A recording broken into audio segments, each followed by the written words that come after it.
はい、どうも、ジャルです。今週もエボニープレイ配信をやっていきます。ということで、まあ、今週はね、ちょっとイベントを、もう土曜日にちょっと話をしてしまったんですけれども、土曜日ね、いつもと違うので、見れてない方もいるかなということで、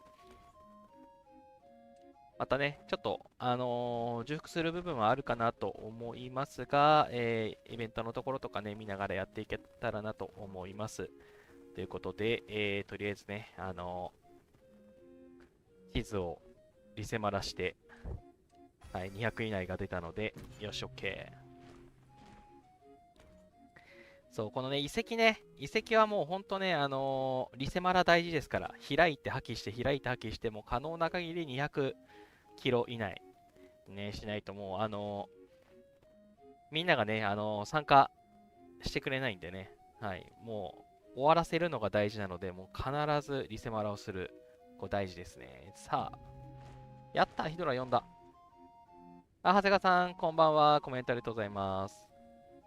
よしよし、配信中ね、あまり触れないんで、遺跡1体、資源採集3体、1つだけね、フリーでラリーに参加枠で用意して、後でバイキングチャレンジがあるんでね、参加させようと思います。はい。で、この造営になってるのは、あれですね、11時から、うちの同盟は軍隊の招集の5日目のイベント、大規模攻撃のね、はい、イベントが今日やることになってるので、それに向けて設定してます。はい、いつも通り。はい、じゃあ、さてさて、何の話しちゃおうかな。あ、今日、この10時の時間は12時間スピードアップですね。美味しい。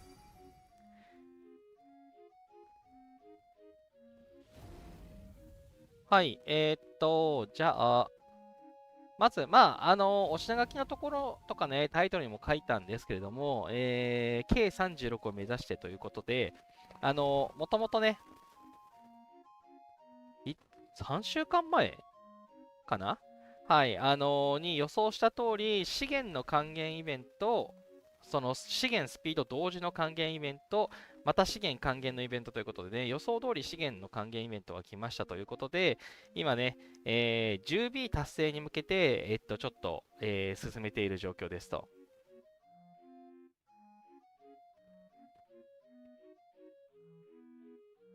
ヒカさん、コンジャルはリログして4秒以内に遺跡を開くと無限に遺跡出せます。自己責任だ。そうなんだ。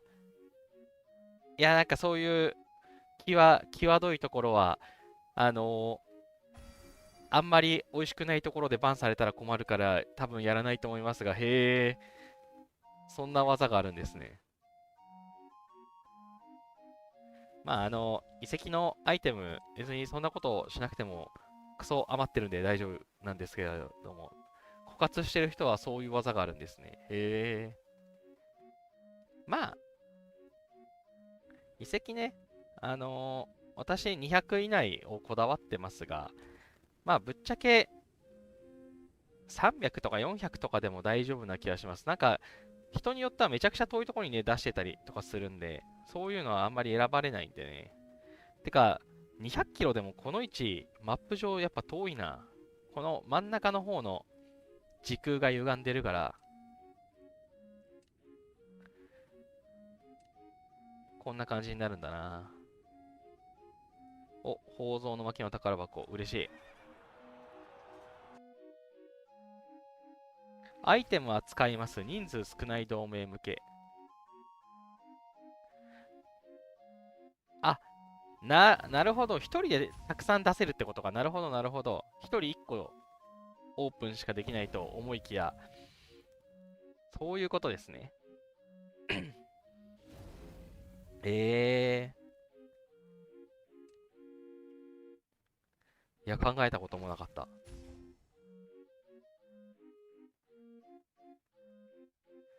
ティッシュさん、こんばんは。うちの同盟の大手プレイヤーが城を販売したようで、その城が一瞬で他のサーバーから来たプレイヤーに変わりました。アカウント、アカウントのリアルマネートレードですね。はい。中の人がね、変わるのは、よく聞く話な気がします。あ、今日研究してないじゃん、まだ。まあいいや、ちょっと。で研究しよう。そう、なんだっけ。はい、消費還元イベントが、一応今回は 10B 達成を目指そうとしてるんですけれども、ちょっとね、資源の還元イベントが続いたじゃないですか。ストックがね、あんまりないんですよね。で、とにもかくにも王城の36をやりたくて、ってなると、6B、5.6B みたいなね、ちょっといかれた、資源が必要でして、これをね、今、貯めなきゃいけないんですよ。で、いくつだっけな、昨日カウントした感じだと、鉱石とかね、3B とかあったり、食料は 4.4B とか余裕で余ってるんですけど、石が全然足らなくて、1.6B ぐらいしかなくて、石がマジでやばいんですよね。石が、石、石は、4B 貯めなきゃいけないということで、はい、今週ね、ユミルがあるので、もうユミルに、めちゃくちゃ期待しているという状況ですね。いや、ほんとユミルで頑張んないとマジでまずい。はい、一応、予定としては、今回の、資源還元で、この王城 K36 に着工予定ですと。で、その次に来るね、スピードアップの還元イベントで完成させようという感じですね。はい、もうね、K35 を超えて、施設のレベルアップが高すぎて、基本的にはもう資源の消費還元イベント以外ではもう着工しないかなっていう、今までね、常に1分の1にしてきましたけど、もう余らせるっていうね、生活が始まりそうです。建設枠がね、辛い辛い。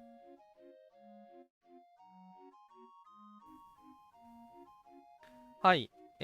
そんなところで、リワード関連のところでね、リワードというか、この資源を、集めるところで、一応計画的には、さっき言った通り、ユミルがあるよねっていう話と、あとはね、この辺のリワードですね、先にね、秘宝ボックスとかを回収するんですけれども、ワンチャンね、この辺のウルトラレアを交換しようかなとか、はい。あとはね、そう、騎士の旅とか、これ今日まだ回してないや。買います。そう、こういうね、リワードとかでも細かく細かく資源箱が手に入るので、しっかり回収していこうというところですね。過去の秘密ルーレットは今日は回した。で、で、重要なやつ。これね、前回の配信で喋るの忘れちゃったんですよね。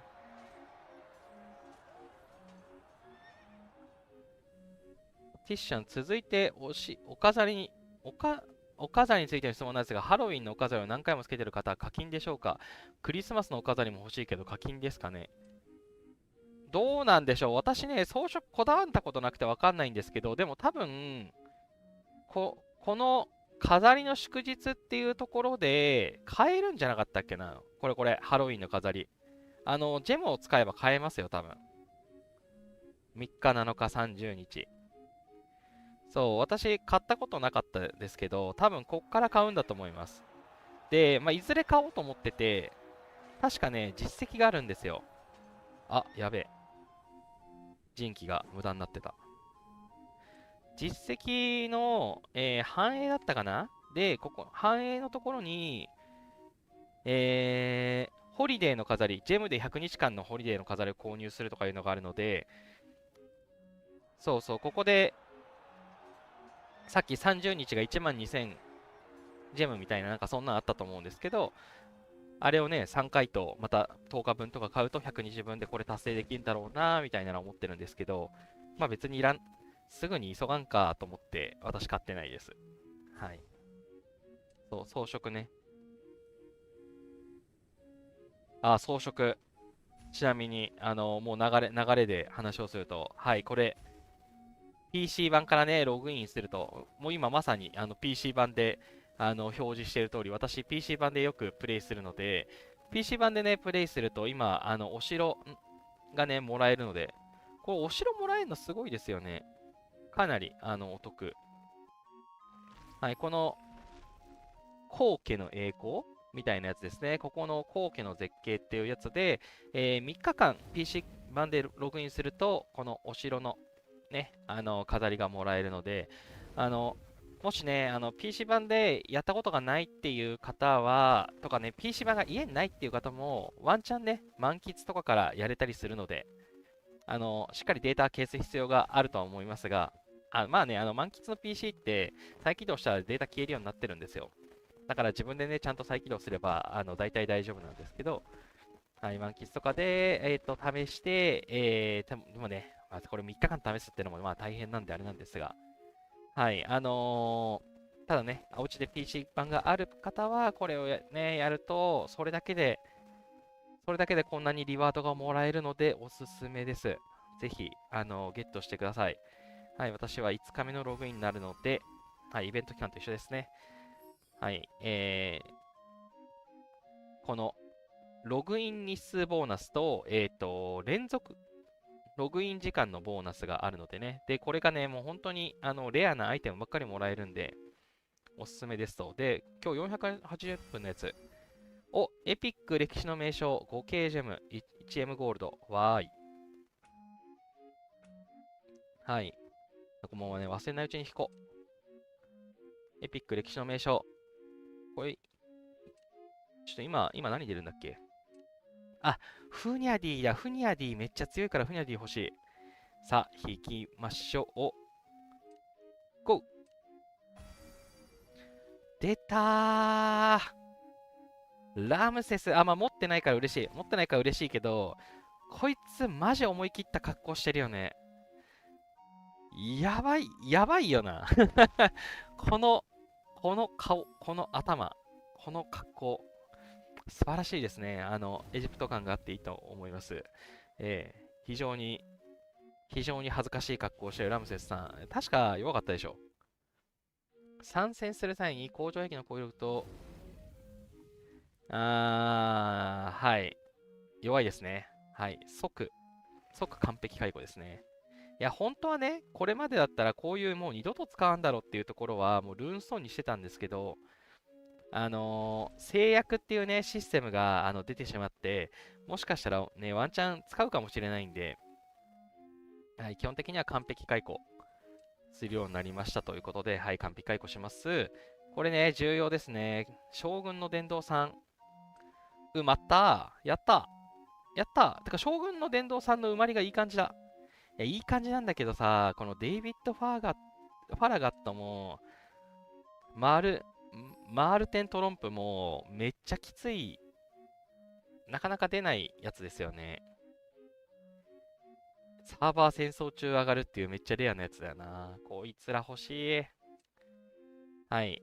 将軍の伝道さん、埋まりがいいですね。残り2つになりました。将軍の伝道2はスッカスカです。将軍伝道1は、はい。まだね、難産ですね。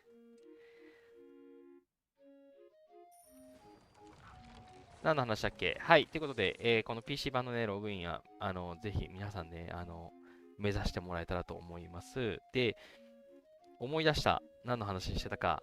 ですね、前回話をするの忘れたんですけど、クリスマスイベント始まってますと。で、このクリスマスイベントね、去年もあったんですけど、去年との違いね。まあ、雪合戦。雪合戦ね、これ面白いですね。えぐいと思います。人にね、雪玉当てると行軍速度が遅らせられるとかいうのがね、あって、はい。なんか適当に餃子定食っていうとてもいい名前のところに、例えばこの雪玉っていうのがね、選べるようになってて、雪玉を選択しようとすると、はい、わざわざジェムで買って相手の行軍を遅らせられると。これマジウケるような、このアイテム。はい、あの手この手で戦争させたいのかわからないですけど、はい、こういう雪玉っていうね、イベントが始まっていたり、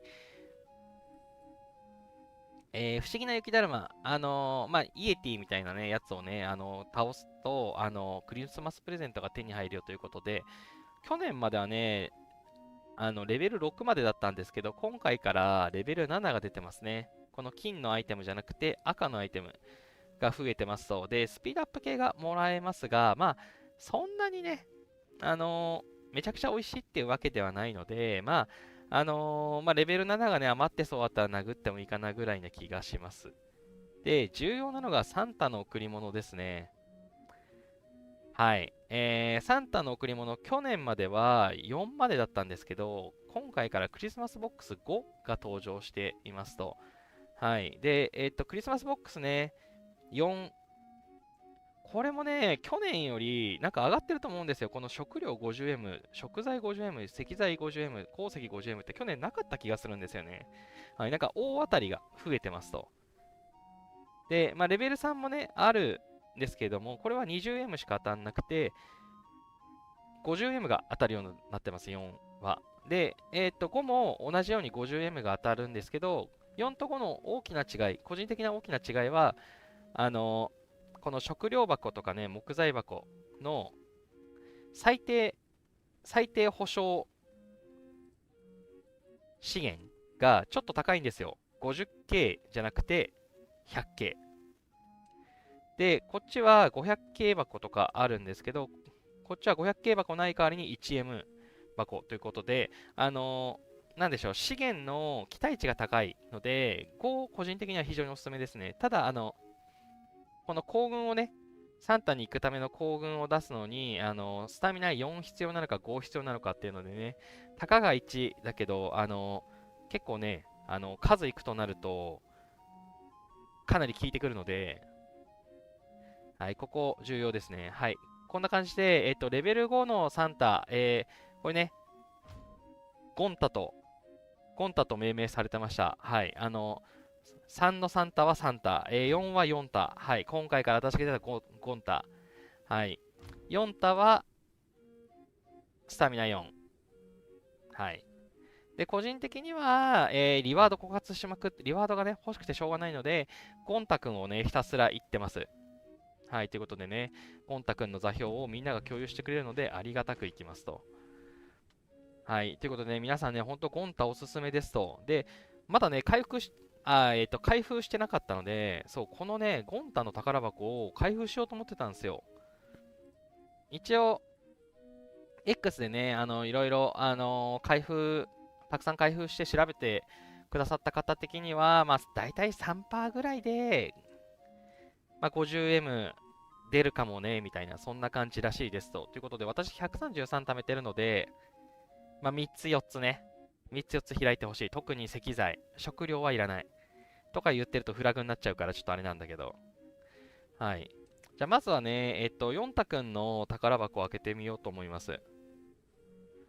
ヨンタくんの宝箱は、もうヨンタくんね、あんま言ってないです。10しか溜まってないんで。じゃあヨンタくんの宝箱を10開けます。GO! そんな出ないですよね。はい、500系鉱石とか出てるのでね、建設8時間スピードアップね、地味に足りてないんで嬉しいな。さあ、じゃあ、はい、さっきのゴンタくんのやつもゲットしました。クリスマスボックス5を開けていこう。頼む。頼む。お、やった石材。出たよ。食料2つ引いてるよ。はい。一級フラグ建築士ということで。やった。石材 50M は嬉しい。素直に。めちゃんこ嬉しい。石材がね、今一番足らなくて。でもね、1M 宝箱はね、はい、食料がいっぱいですね。はい、食料がいっぱいです。建設12時間スピードアップも嬉しいな。いや、やっぱね、ゴンタくん、リワード良くないっすか？こんなに手に入んの？いや、今後もゴンタくんはね、フル回収ですね。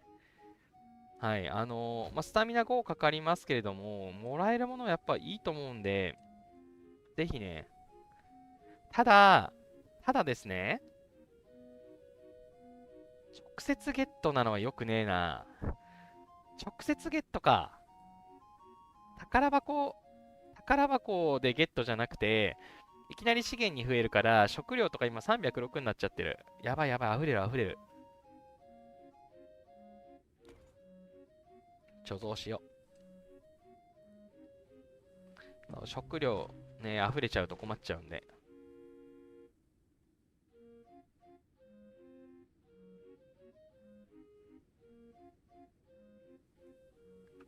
よし。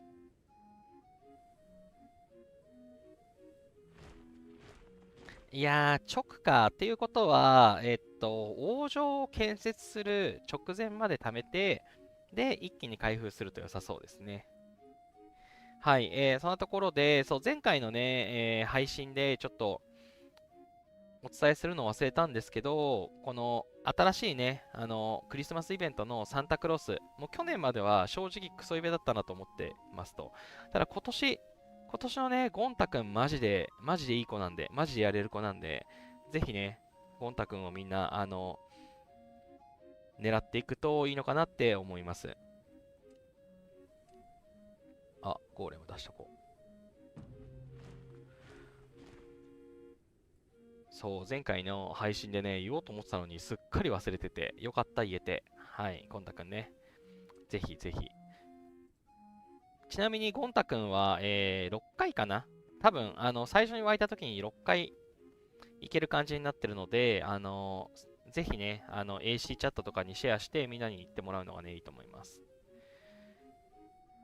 さあ、オークションは特に欲しいのはない。はい。で、あとね、文明の旅が来てて、今日ね、私、引きが良くて、記念コインの丘をゲットしましたということで、7個になりました。でね、これね、ちょっと悩んでて、文明の旅って、私は一発つもしたことないんですけど、一発でこのクリスマスツリーを一発つもができる場合もあるじゃないですか。っていうのと、前回のナポレオンコラボの時で、赤い、その、文明の、この、これ、なんて言うんだろう、置物あつ森の置物だったんですけど、前回のやつ、交換コインが12コインだったんですよね。で、12コインにもかかわらず、文明のポイントが100で、ちょっとお得だったんですよ。本来なら、14コイン必要なところを12コインだったんですよ。だからね、ちょっと貯めとこうかなと思って、また赤いやつが出た時に取れるように、なんか12貯めてやってこうかなみたいなのね、ちょっとね、悩んでます。でも、クリスマスツリー欲しいのでちょっとね、最終日まで粘ってね、考えようかな、みたいに思ってますね。はい、ねごりさんお疲れ様です。コメントありがとうございます。はい、ということで、ちょっとね、文明の旅、まあ、これね、皆さん毎日無料で弾けるんで、忘れずに。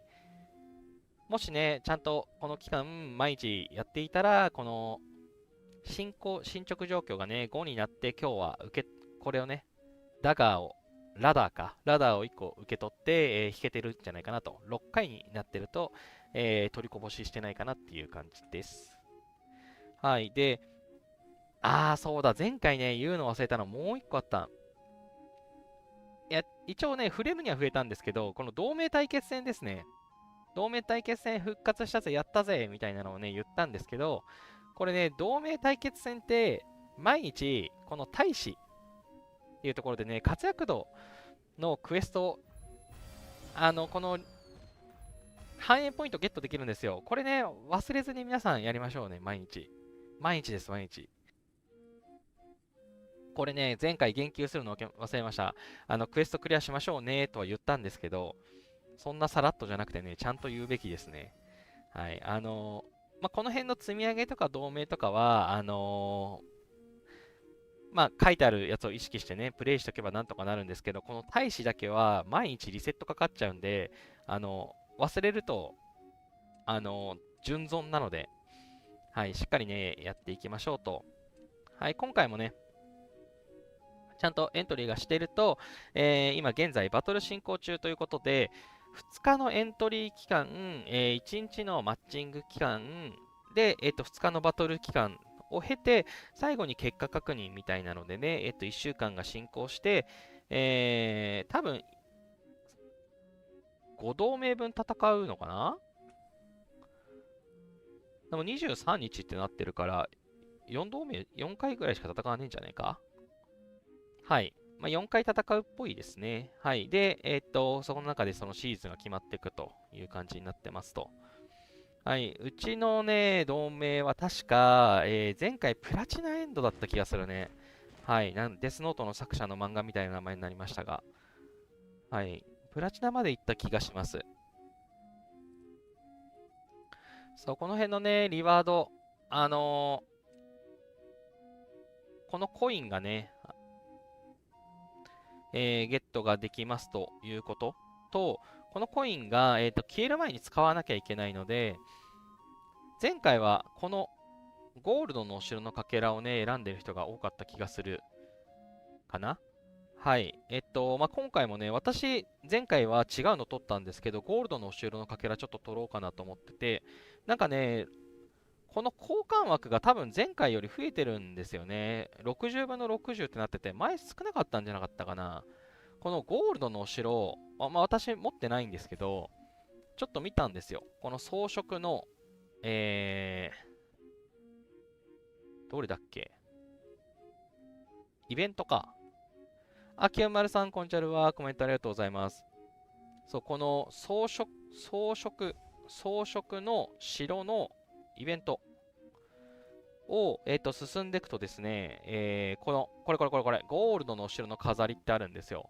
で、これ、あのあつ森の庭と一緒で、多分アップグレードできるんですね。ここにね、1、2、3ってあって、見てみたら、2にしたら、所有してアクティベート、使用してアクティベートみたいな感じで、この訓練上限、訓練速度が上がりますってなってましたと。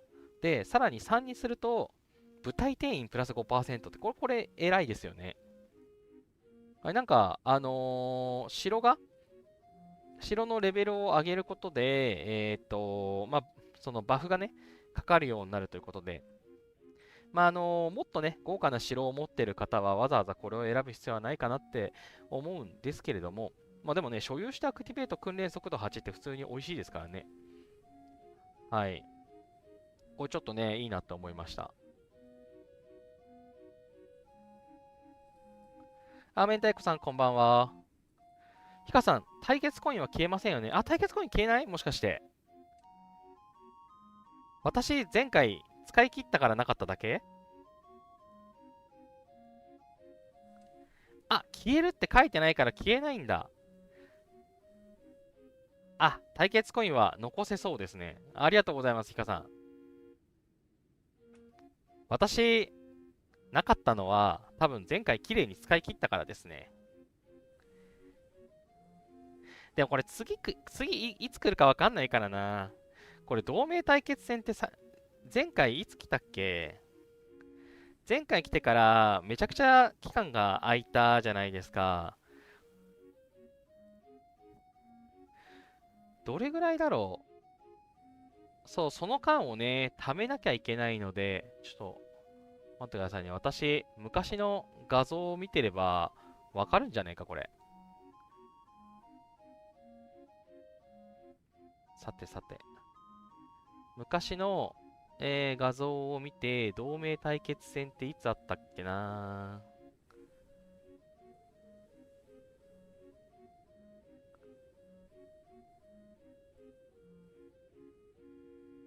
ないぞ。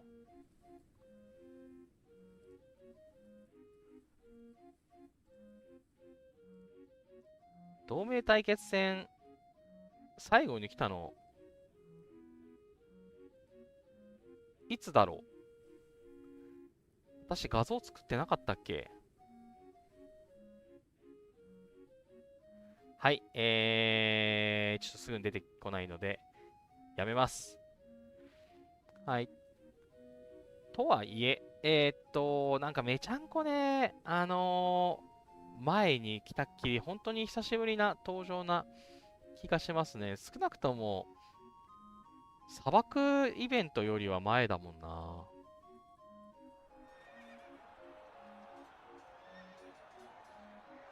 はい。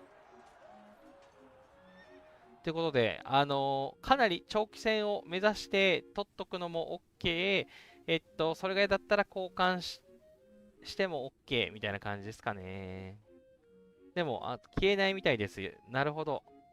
消えないのは朗報。うん。ない。少なくとも4月ぐらいの情報では見当たらない。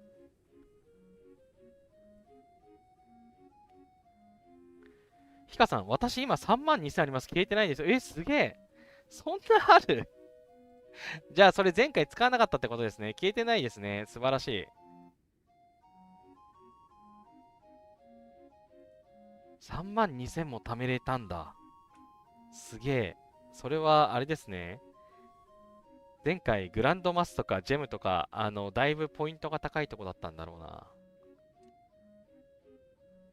これ貯めると、何か、これ、ランクが上がると、確かリワードの種類が増えるんですよね。きっとみんな今ブロンズから始まってるんであれなんですけど、ランクが高ければ高いほど控えられる商品の種類と数が多くなりますということで、貯めた方が得なのかな？どっちがいいんだろう？長谷川さん、ゴールドのお城はある程度課金しないとゲットできなかったと思います。そうなんですね。これ、かけらって何個なんだ？ 30 個集めたら1個の城になるのかな？そう、そこもわからないや。でも、なんか、かけらと聞くと30個で1個っていうイメージがありますね。そう、私は何を交換しようかなって悩みますね。いつもね、カツカツっていうかもうすでにこのラインナップ的にこれが欲しいんですよ。宝蔵の巻の宝箱。もう開けちゃいたくてしょうがない。はい。せめてね、ちょっと、勝ち進めたらですけれども、ランクが上がったらもうちょっとね、リワード見てみようかなって思います。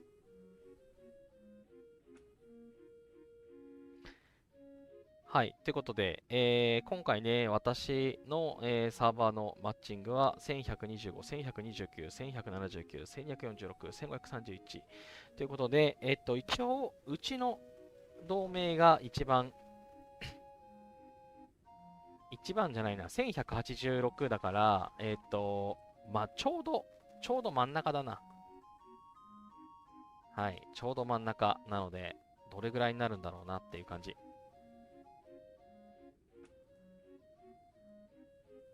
そうだ、達人を目指す旅。はい、さっきのね、同盟対決戦と全く同じ、活躍度50と120でね、あの反映ポイントができるんで、こっちもね、毎日お忘れなく。これも毎日リセットシリーズなので。ただね、達人を目指す旅はあんまり美味しくなくて、大変な、なんだっけ、忘れちゃった、文明の開花みたいなやつ。あれの時はね、この一番下が自由特性のかけらになってるんですけど、今回は資源箱ウルトラレアのたった2個ですね。まあ、でもこれはね、やってればでも全部下まで行くやつなんで、はい。毎日活躍度をね、皆さん145ためてってると思うので、そこで稼いでもらえるのがいいかなっていう感じですと。よし。ラスター。ティッシュさん、新しい真珠キメラが登場したので召喚しましたが、またしても行軍化しない真珠でした。次は当分新しいの来ないですかね？あ、私ゲットしたけど即市長につけたから見てなかったけど、そうなんですね。まあでも確かに走ってるの見たことないや。行軍なしなんですね。行軍した時に出てこないんだ。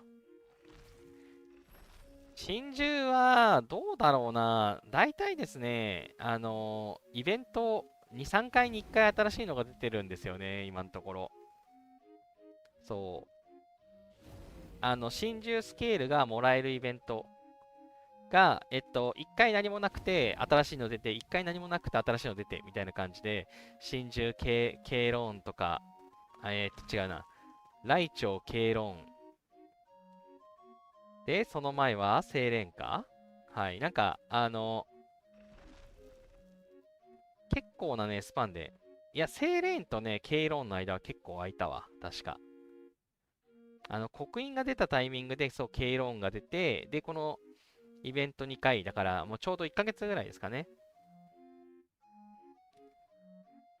1ヶ月じゃないか。1ヶ月に1回、真珠スケールのやつが来るので、2ヶ月ですね。2ヶ月に1回ぐらい。2ヶ月から3ヶ月に1回ぐらいのペースで、今のところ新しいのが出てるかなっていう感じですかね。はい。なので、ちょっと、わからないですね。多分、また3ヶ月後ぐらいに来ちゃうかもしれないです。刻印がね、ここ、横の枠5列でちょうどいいからもう出ないと思ったら、しっかりね、出てきたんで。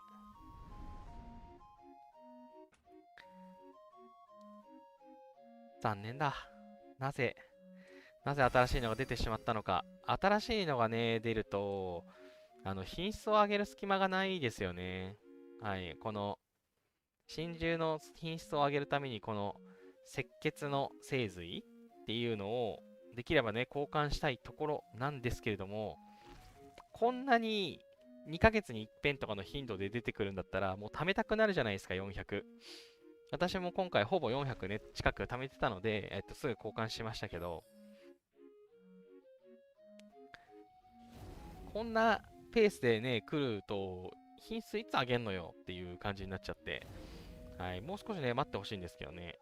はい、その意味だとね、魂の伴侶もね、5人でちょうどいいかと思いきや、ジョセフィーヌがね、出てきましたし、まあ、彼女は、課金じゃないとゲットできなかったので、あれですけど、まあ、どうなんだろうね。しばらくしたら、ゲットできるようになるのかもしれないですが、まあなんかそんな感じでね、なんていうか、出ないとは言い切れないですね。急に増えたりして、よく増えてくるので。で、増える話でいくと、これね、元老院。はい、土曜日にちょっと話をしたんですけれども、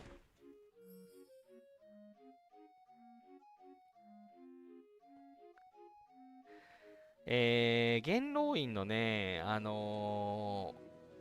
枠が増えましたと。新しくね、もともと3枠だったのに、さらに3枠増えて6枠になりましたというところで、前回ね、スルーしちゃったので、これちょっと話をしていこうかなと思います。ちょっとね、一番左は置いとこうか。真ん中。はい、真ん中がね、ガウガメラの戦いに、勝利して、かつ、2000点以上個人ポイント獲得するのを1回で、解禁ですと。で、2個目はね、今度は 6K ポイント、6000ポイント、大変ですね。6000ポイント、しかも3回。で、弓は12000ポイントを4回。工場兵器に至っては、18000ポイントを5回ということでね、めちゃんこきついですよね。で、なんと、ガウガメラ来ないんですよ。ガウガメラね、来ないんですよ。これ、一回ね、ガウガメラのシーズンが、終了しまして、よいしょ。あれなんか、切り替わった。はい、このね、イベントセンターからガウガメラね、見てもらうとわかるんですけど、36日間ってなってますと。コンスタはね、3日後、サインアップ開始なんですけど。で、代わりにアウステルリッツの戦いがね、はい、いつものガウガメラのタイミングがアウステルリッツの戦いになってますと。いわゆるシャロンって言われるカタラナウムの戦いですかね。が、開催されますということで、ガウガメラね、もう1ヶ月以上お預けなんですよね。はい。なかなかやってくれますよね。はい。せっかくガウガメラ条件のやつを増やしといて、ガウガメラはしばらくありませんというね、なかなか、行かれた行かれたって言い過ぎか。はい、はい、イベントの流れになってますと。で、私、運よくですね、この隣の、名誉元老っていうやつですね、これを取ることができました。コンスタンの、成績が、勝利して、かつ5000ポイント以上で、アンロックすることができましたということで、はい、歩兵のやつね、つけることができました。で、次の騎兵は、同じくコンスタで、勝利かつ1万ポイント以上を3回っていう条件になってます。なかなかね、1万ポイントを稼ぐのも多分大変だと思うので、しかもそれをね、勝ってる時に3回やんなきゃいけないと。で、こっからですよ。はい、弓2万ポイント、倍プッシュでございます。やばいですね。さらに、工場壁3万ポイント。3万ポイントを5回でやって、こんなんできんよ。はい。まあ、どうやら、人数がね、少ない同盟で、相手がなんか全然来なくて、もう、すべての施設を、回収するみたいなね、そういうことをすると、なんか稼げそうな雰囲気はあるんですけど、でもね、相手が強かったらね、吹き飛ばされちゃいますし、その間、なんでしょう、人数が少ない同盟だと、ボスラリーとかもね、減っちゃうので、総合何がいいのかっていうのが悩ましいところではありますが、はい、なかなかね、なんでしょう、多分、強い人がチャレンジしがいがある、アンロック条件になってるかなという感じですと。で、こっからですよ、こっからがね、ここもね、非常に残念だというか、話なんですけど、この代表言論ってやつ、スルーしたこれ、いきますよ。こいつね、のんのさん、こんじゃるはコメントありがとうございます。これが、この条件がえぐいっす。はい、歩兵から、騎兵、射撃兵、工場兵器、これは一緒です。下に行くほどきついです。一番上の歩兵。はい。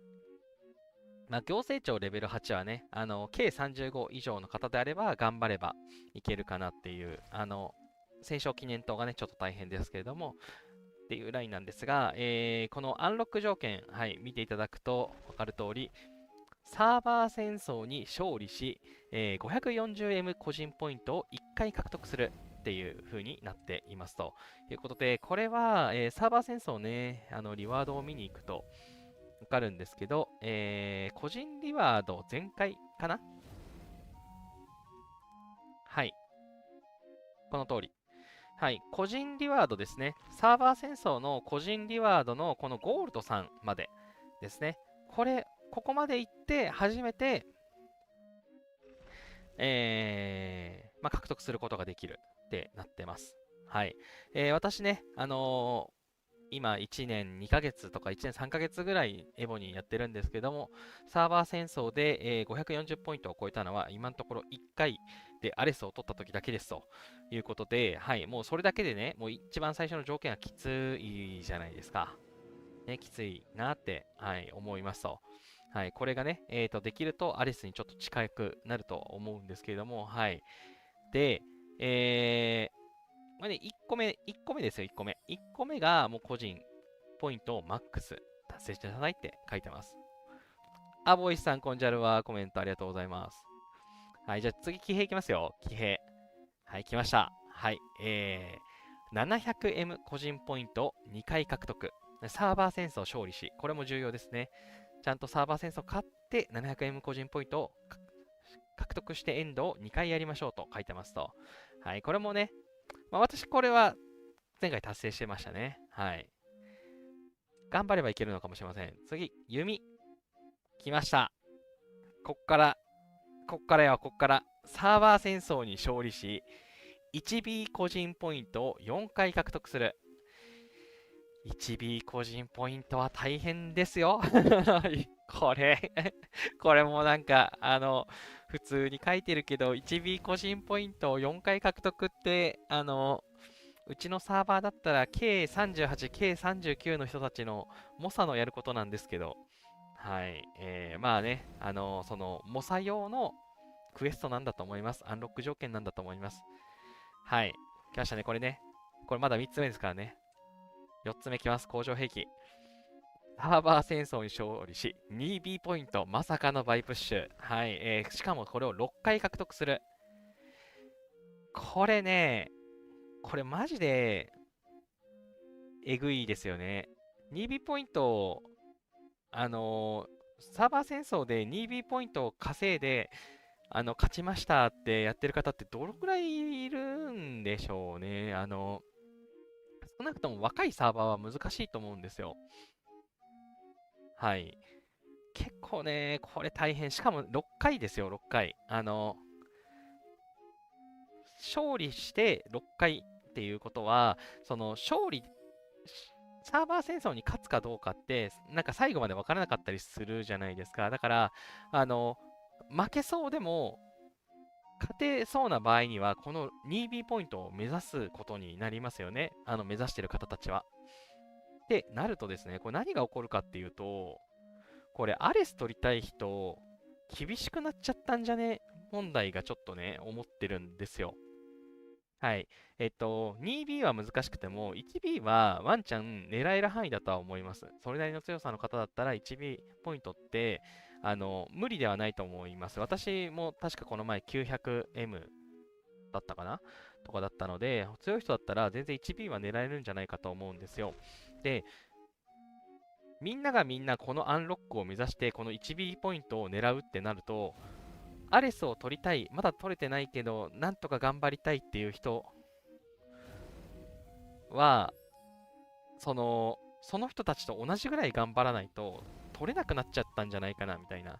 これまでその翼を持ってない人のために待ってあげようみたいな優しいサーバーも、いや、これをアンロックしたいから今回は頑張るよみたいな人が出てくるんじゃないかなっていうのをね、ちょっと気になってしまいました。はい。これね、なかなかなんというか、サーバーの、状況に影響を与えるものかなと思ってます。はい。ということで、ちょっとね、今後、そのアレス取得事情がどうなるのかっていうのがね、ちょっとね、気になる、アップデートでした。はい。これね、前回、この話長くなるなと思って、前回ちょっとスルーしちゃったんですけれども、はい、特にね、今週のサーバー戦争以降でね、もしかしたら、これまでとサーバー戦争の参戦メンツっていうのがちょっともしかしたら変わってくるかもしれないみたいな。で、ガチ勢はね、バフあればあるだけいいじゃないですか。で、ここにね、入ってくるバフって、そのレイドに参戦する際にとかいう条件付きの強い、ものが多いかなっていう印象なんですよね。はい。これね、強い人たちは当然のように狙いに行くよね。で、こういう回数条件があるでしょう。6回、サーバー戦争6回、6立てで勝つってなかなかないですよね。1ヶ月に2回あって、かなり、6立てしたとして3ヶ月。3ヶ月全部 2B ポイント。いやいや、どんだけの人がやれるんだ、こんなん。はい、これね、この代表言論はね、ちょっと、どうなるのかっていったところですね。まあ私もちょっと、せめてね、この540ポイントの、540円個人ポイントのやつね、ちょっとこれは目指していきたいなと思うので、まあ今後もね、アレスを取って以降もね、頑張れそうならサンバー戦争を頑張るつもりでいたので、私的には、意味あるというか、張り合いのある取り組みではあるものの、これまで、アレス取れそうな人がいるからポイントを抑えなきゃっていう、ね、あれがちょっと働きにくくなるというか悩んじゃうなっていう。はい。私は、きっと、奥ゆかしい日本人なんでね、遠慮するかもしれませんが、百科系の人は全然行っちゃうんだろうなって思います。はい。そんなところで、はい、元老院がね、こんな感じのアップデートがありました。はい。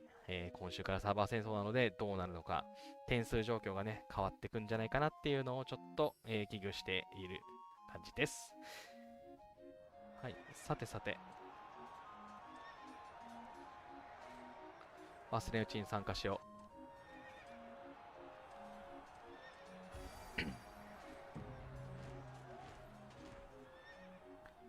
う。お、同盟採石場、やった。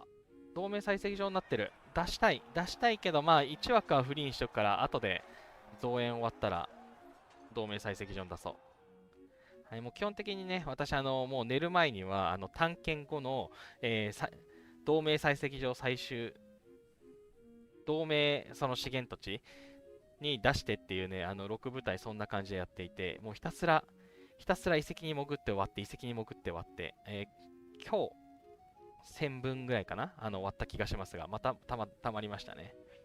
はい、もうひたすら、資源も欲しいし、採取も欲しいし、何よりもエレクトラのかけらが欲しいということで、エレクトラとね、あとブーディカかな。エレクトラのかけらが今28まで来たので、レベル4までは28、まだ足んないな。多分40ぐらい必要な気がする。もっと遺跡潜んなきゃダメですね。はい、頑張ります。ティッシュさん、最近だと思いますが、自分以外の城をクリックすると雪玉というのが出てきますが、これはサーバー戦争なので使えそうですか？はい、これね、一番最初の序盤に説明をしましたが、そうです、このクリスマスイベントですね。クリスマスイベントの雪合戦っていうイベントで、去年はなかったんですけど、今年からね、出ましたね。これどうなんでしょうね。サーバー戦争で使えるのか使えないのかは、なんとも、これ、雪玉を投げて、その次に出る行軍が遅くなるのかな。あの、行軍中の部隊の行軍速度を遅らせるってありますけど、そもそも戦争中に出す行軍って、加速めっちゃ使うじゃないですか。なんか、そことせめぎ合うことができるのだろうかみたいなのがね、ちょっとよくわからないですね。まあ、100ジェムでそんな高くないんでね、試すのありかもしれないですが、ただね、なんか、X のポストで見たんですけど、その誰が雪玉投げたかはバレないらしいですね。この祝福って、誰かが使用しましたって出るんですけど、雪玉って出ないらしいんで、もう嫌がらせで、投げまくっとくっていうのはありかもしれませんね。まあ、仮にね、雪玉を投げることで相手の行軍加速が、使用量が増えるとかね、なるならもしかしたら、ちょっとは効果あるかもしれないですし。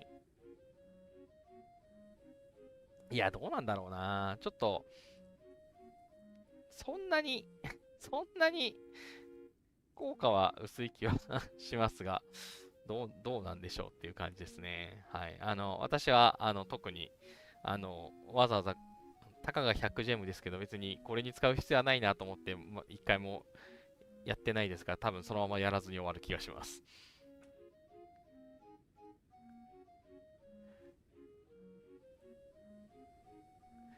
のんのさん、私のゴーストサーバーがさらにゴースト化して、今回の SVS も気が重いです。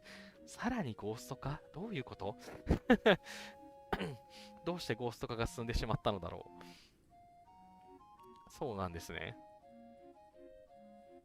あの、順位じゃないからな。さっきの元老院の条件。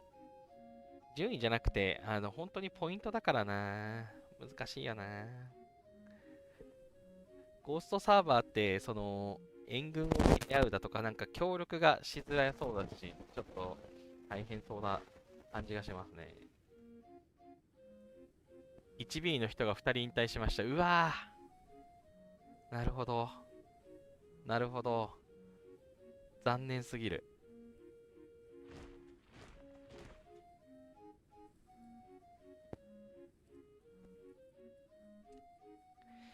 1B か、まあ、そう、なんか、強い人が引退すると、モチベーションが、全体のモチベーションが下がるから、なんか難しいですよね。なんてこった。さっきも、なんか強い人がアカウントを販売しちゃいましたみたいな話もありましたし、なんと残念ですね。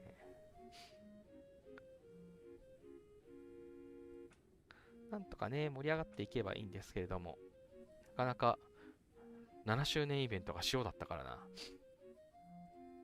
まあ、安く安かったのは良かったかもしれないんですけどね、ドラゴンが去年よりは安かったみたいですけれども、なんかあんまりイベントっていう感じじゃなかったですしね。あと、ちょっとね、上限上げがえぐいからな、本当に、最近。フニャディとかもめっちゃ強いし。のんのさん、私はのんびりします。それもいいと思います。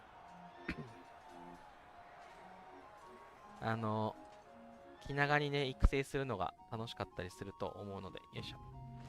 私そもそもね、内政大好きなんですよね。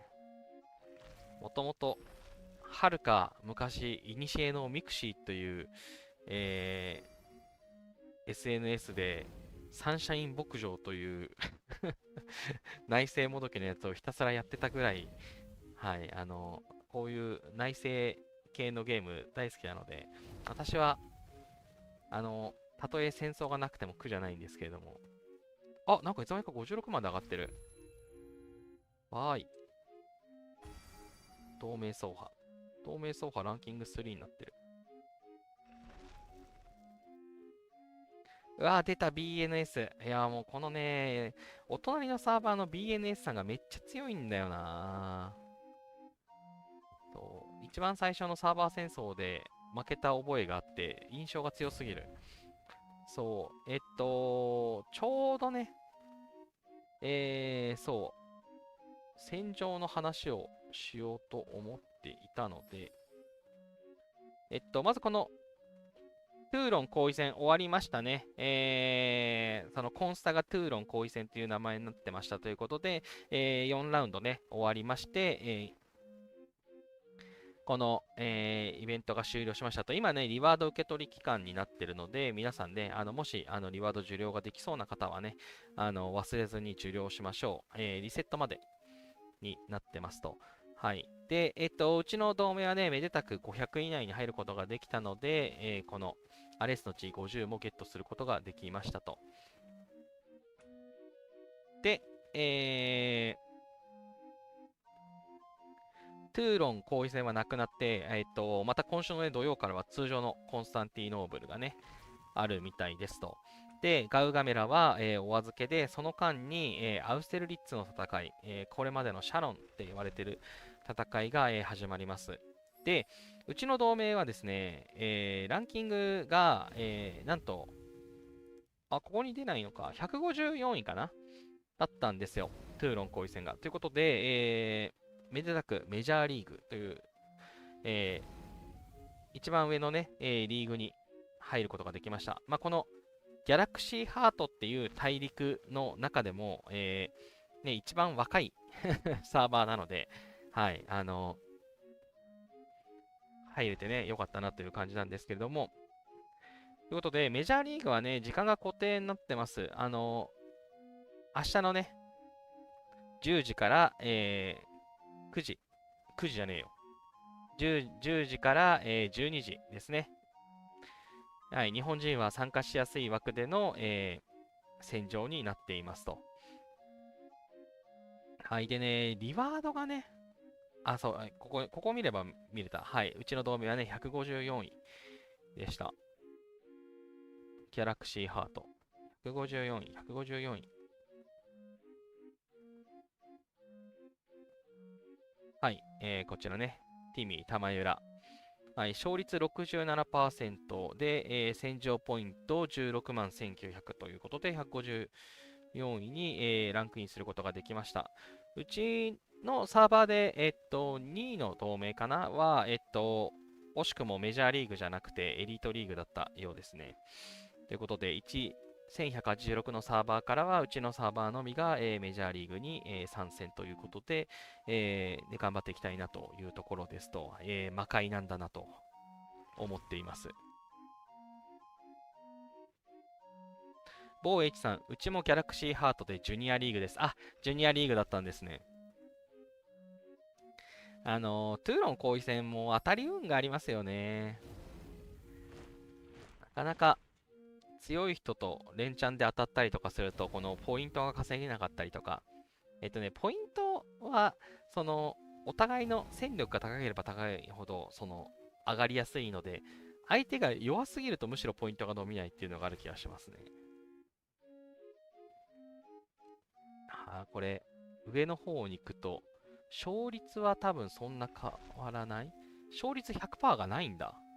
え勝率100%ないっていうことはあるの？ 4 ラウンドだよ。勝率がこう揺れるのはどういうことこれ、オポネントも関係してんのか。まあいいや。はい、来た。はい、やっぱりいた。はい、この 1187BNS。イベントが始まる。はい、ですね、さっきの同盟総動員で、1位にいた1187サーバー BNS、ここね、ほんと強いんですよ。はい、49,200ポイント。まあ、勝率はね、ほぼ同じぐらいなんですけど、49万か。はい、ポイントすごい稼いで8位にいますね、やっぱり。そう、BNS さんね、前のシャロン、半年前ぐらいかなにシャロン会った時にも、毎回ね、シャロンの四つどもえの戦いに BNS さんがいて、ボコられたイメージなんですよね。さあ、これ、バイキングアイスブレーカー、わーい。あ、行軍が。まあいいや、後で戻ってくるでしょう。まだ猶予ある。で、明日のアウステルリッツの戦い、はい、もうすでにね、どの同盟かはわからないんですけれども、戦力がね、すでに公開されています。うちの同盟は 91.2B、で、2位の 86.2B、34.4B、16.3B ということで、さすがにうちの同盟とこのクジャクみたいなね、同盟の一騎打ちに近い感じになるのかなと思うんですけど、これね、半年前の苦い記憶なんですけど、この 86.2B っていうか、うちの同盟よりちょっと低いの BNS さん、1187サーバーの同盟じゃないか、これってちょっとね、ビクビクしてます。前回もそうだったんですよね。同盟の戦略的にはうちの方が上なんですけど、レベル40だっけな、なんか突出した人がなんか多い同盟だった気がするんだよな。これね、明日もしかして BNS さんだったらやばいかもな、みたいなのをね、ちょっと思ってますね。はい。めっちゃ、マイナーなうちのサーバーの話をしてしまってますが。はい。で、このアウステルリッツの戦いですね。基本的には、皆さん多分、大陸ごとに、メジャーリーグ、エリートリーグ、ジュニアリーグという分かれ方をしているものの、対戦がね、行われます。4週間ね、多分水曜日に今後、4週間1ヶ月かけて戦って、最後の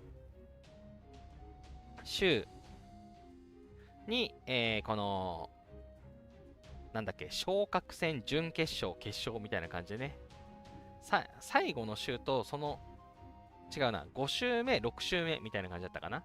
で、多分あるんだと思います。よいしょ。あれまだ帰ってきてない。はい、なので、ここからね、6週間は、そのアウステルリッツの戦いのタイミングになりますね。ガウガメラがそれまで来ないので、よいしょ。ガウガメラが、だから、サインアップまで30何日みたいにはなってるのかな。5週間、5週間来ないのかな。うん。7、5、35。はい。多分、水、土、日みたいな感じでやるのかな。はい。ということで、しばらくガウガメラお預けの、アウステリッツの戦い、四つどもえの、戦場がね、明日から始まります。楽しみですね。あ、帰ってきた、帰ってきた、帰ってきた。わーい。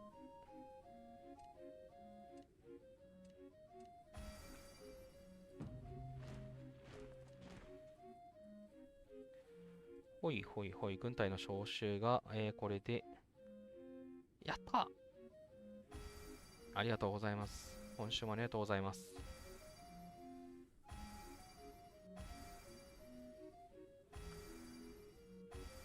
もうテレポートよりはもうこの辺のね、素材が嬉しい。素材が嬉しい。あと、ラグジュアリー宝箱が嬉しい。よっしゃこれで、全部やったので、増援は戻して、わーい。採石場に出そう。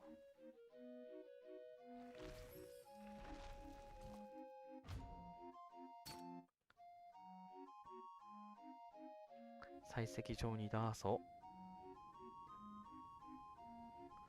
あれ、まだ出してる。あれ、軍隊の招集、私は終わったよな。終わってる。OK です。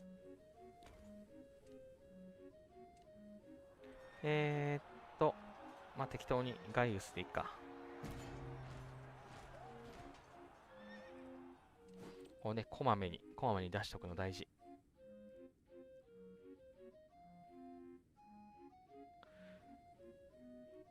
よし。かつ、石材生産量アップ。わーい。さて、何の話をしていたっけな。思い出した。アウステルリッツの戦いですね。これね、四つどもえの戦いになっていますということで、いつもと違ってね、四隅全部に同盟があって、あと回復アイテムがね、出てくる戦いですね。戦場にテント1、テント2、テント3っていうやつが出てきて、それを取るとね、部隊を回復することができるんですけど、テント1はね、1.5M 戦力回復というね、もう本当にスズメの涙にも満たない感じなんですが、テント2は 5%、テント3は 10% ということでね、かなり効果が大きい。その大きい人ほど得する感じなのでね、特にテント3とかはね、強プレイヤーに譲るとね、いいかなっていう感じですかね。はい、ちなみにね、リワードがね、嬉しいんですよね。まあ、ラウンドリワードは、この順位とかポイントに応じて、1800以上に変わって、っていうのはこっちも、シャロンも変わってますね。昔までは1200ポイントまででしたが、1800以上というところまでスコアが伸びてますということで、まあ、今回もね、1800以上を目指しましょうと。で、シャロンのいいところは、ジュエリーネックレスですね。はい。もちろんね、他の資源もいいんですけど、あの、通常のね、コンスタとかと違って、ジュエリーネックスもらえるんですよ。はい、これね、頑張る気起きますよね。はい、皆さんね、魂の伴侶が増えたと思うんですよ。ね、魂の伴侶なのに複数にいると思うんですけど。はい、お気に入りのね、あの子にジュエリーネックスをプレゼントしまくりましょう。エネゴリさん、2日で約 1B 増えました。え、すげえ。めちゃくちゃ上げてる。2日で2日ですごい。何作ったんですか？すごい。1B って、JAL の城が丸々1個入りますね。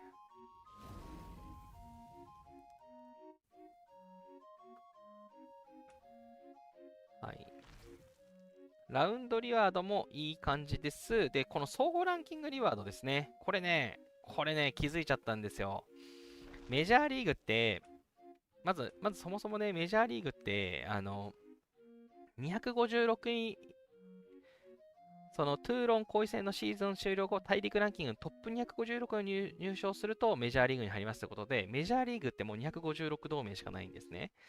で、このリワードをね、総合ランキングリワード見ると、メジャーリーグ、もう256位確定してるんですよ。もう100位から256位までは、もうすでに、資源箱110とかね、ジェリーネックレスとか、あと、アウステルリッツ宝箱、そしてシルバー同盟紋章ということでね、同盟の、旗がね、変わる、アイコンが変わるっぽいですね。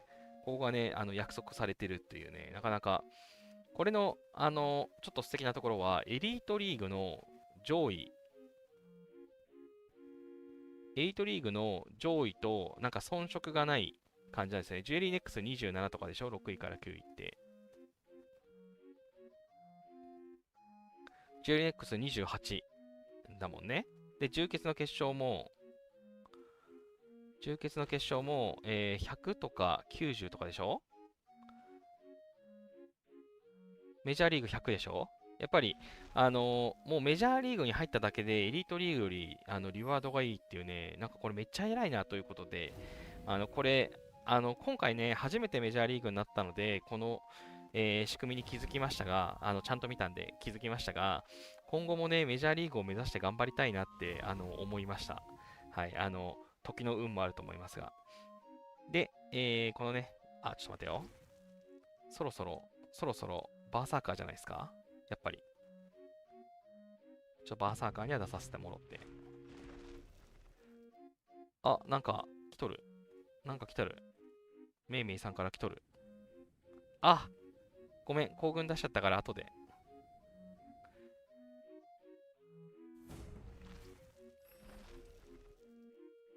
で、うちの同盟としては、頑張りたいのは、かなりね、大変な戦いですが、頑張りたいのは100位以内。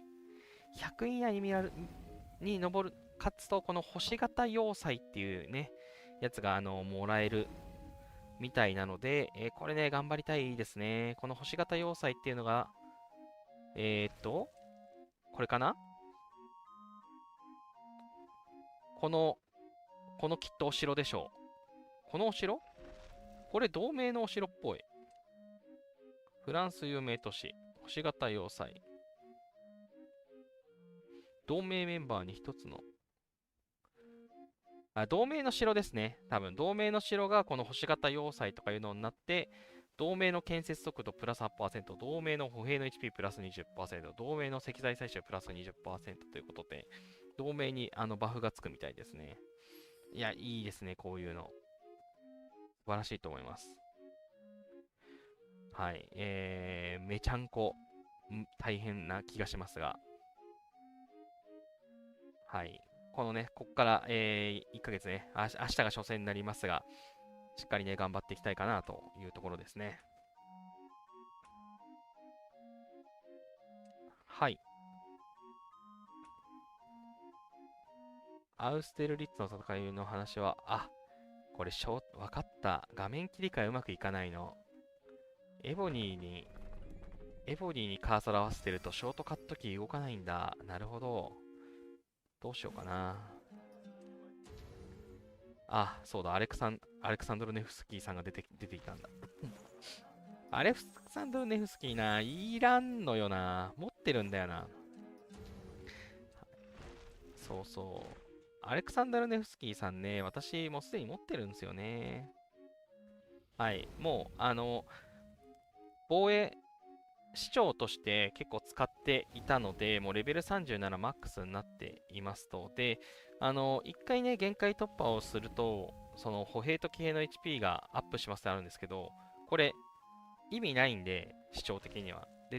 彼ね、市長としか使わししてしか多分使わないんですよ。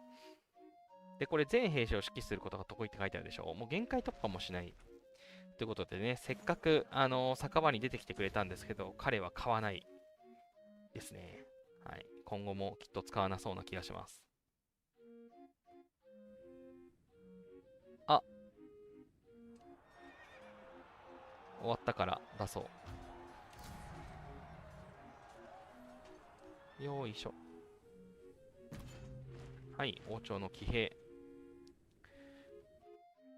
はい、ちなみに、今回のね、資源還元イベントの中で、馬小屋をね、やっとレベル35にしました。ということで、やっとね、T14 の騎兵を作れるようになりました。初めての T14 兵ですね。その他のやつはまだ全然上げられてません。はい、ということで、今後ね、モンハン向けに、T14 騎兵を増やしたり、アップグレードしたりっていうのをね、していこうかなっていう感じです。いやー、長かった。やっと。ただね、信じられないほど資源消費するんで、しばらくは、あまり作る気はありません。軍隊の招集イベントとか、それをね、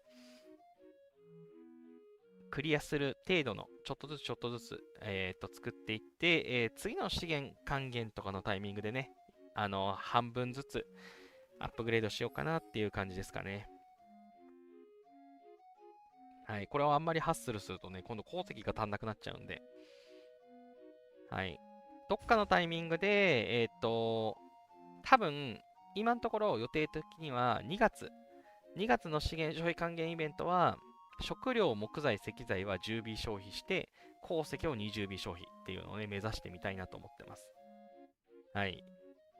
今までね、10B 消費までやってきたんですけど、20B 消費をね、いずれ目指したく、はい、これに向けてね、ちょっとね、ストックしながらやっていこうかなって思ってます。まあ、K36 でね、生産力がどれぐらい上がるかですね。一応、このね、数字上は4万4万8000伸びる感じ。4万8000伸びる感じだから、34から35の伸び方とあんま変わんないですね。だからそんな劇的に増えるわけではないですけれども、まあそれでもね、この生産力、資源の生産力が、多分 3.3M ぐらいまでにはね、なってくれる気がするので、そうするとね、だいぶ、なんでしょう。今後の資源還元の消費もね、少しは楽になりそうで、ちょっと楽しみですね。わーい。あ、ビップポイント当然超えられた。5万じゃ買えるわけがない。ちなみにおいくらになったんですか？あら、6万5千円。6万5千円だったらとりあえず入れとこうか。でも大体ね、10万超えてるんですよ。もう本当に。ビップポイント、本当に高騰してるからな。昔7万5千で落としたらマジ良かったよな。うわ、出た、17万。アズマックスさん最近マジで使ってるんだよな。すごいよな。13万比較的安い。そう、ビップポイントね、上げたいんですけれども、もうさすがに、でもジェムがそんなにないので、買えないですね。ビップポイント、本当に、このために欲しいです、このため。変態枠を増やしたいですね。変態枠が今、4つじゃやっぱ足らないなってなってきたので、今後も速攻超えられてる、受ける。変態枠を増やしたいんですけど、はい、ビップポイントね、今12で、これ使うか。ちょっと、実態とわからなくなってきたな。はい、これね、これまで、2時まで頑張って起きて貯めた、もう何回かね、2時まで起きれなかったタイミングがあるんで、あの、足らないんですけれども、この頑張った証を、もう使おう。わーい。40万いかないんかい。はい、40万いかないということで、まだ7万5千もポイントが必要ということで、7万5千じゃないね。6万5千もポイント必要なのか。きつすぎる。遠すぎるよ。で、まあ、6万5千、このオークションでもしこの VIP ポイントを、まあ、相場がね、まあ、もし13万ジェムぐらいだとして、まあ、頑張って13万ジェムで落札すれば、ここで2万5千ゲットできるんで、2回、2回落とせれば、あとは自然増でまだ狙えるね。はい、ちょっとどっかのタイミングで買わなきゃダメだな、多分。はい、オークションでね、この VIP ポイントにぶっ破できる。で、ぶっ破しても、心が痛まないぐらいね、ちょっとね、ジェムを稼ぎたいですね。いや、このね、ジェムを稼ぎたいからこそ、ランキングをね、頑張りたいんですよ。このワールドボス。ワールドボスね、ダメージランキング31位だったんですよね。はい。ハラペーニョさん31位。で、まあ、この多分31、あれ、ファザさんって K36 じゃなかったっけな。はい、まあ、なんでしょう、多分 K35 というか T14 兵がいない中では、多分、まあまあ高いんですよ、私。はい。この K29 から34って桁がガーンって上がるじゃないですか。これ絶対 T14 以上ですよね。T14 以上だと思うんですよ。ってことは、私の今の、構成のまま T13 を T14 にアップグレードするだけで、結構伸びるんじゃないかなっていうのをちょっと期待していて。はい。まあ、ちょっとね、3桁は目指せない気もするんですけれども、もう少しね、順位が上がって、そうするとこのリワードもね、増えるんじゃないかみたいなところをね、ちょっと期待しています。はい、頑張りたいかなと。で、そう、その辺がね、稼げるようになると、宝探しイベントとかもね、T10、レベル10の盗賊を倒せたりだとか、幅が広がると思うので、今ね、そう、だから、馬小屋をね、ちょっと急いで、14にしました。はい、リワードを稼ぎたいというところで。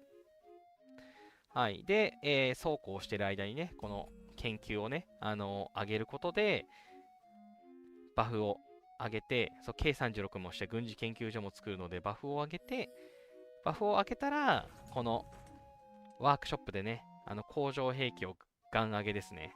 城の防御力を一気に上げようかなと思ってます。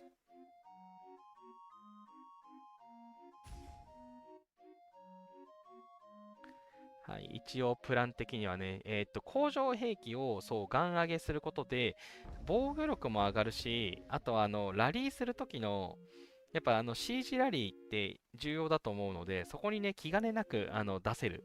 使い捨て工場兵器をね、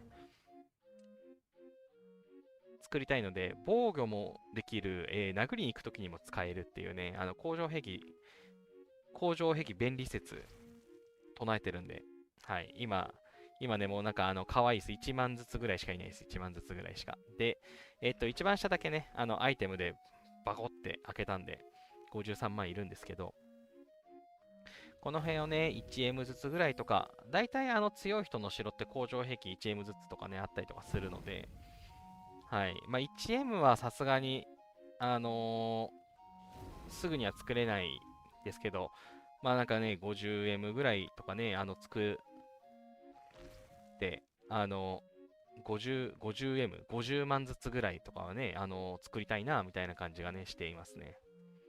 はい。で、工場兵器をやるために、そう、今ね、ちょっと画策しているのが、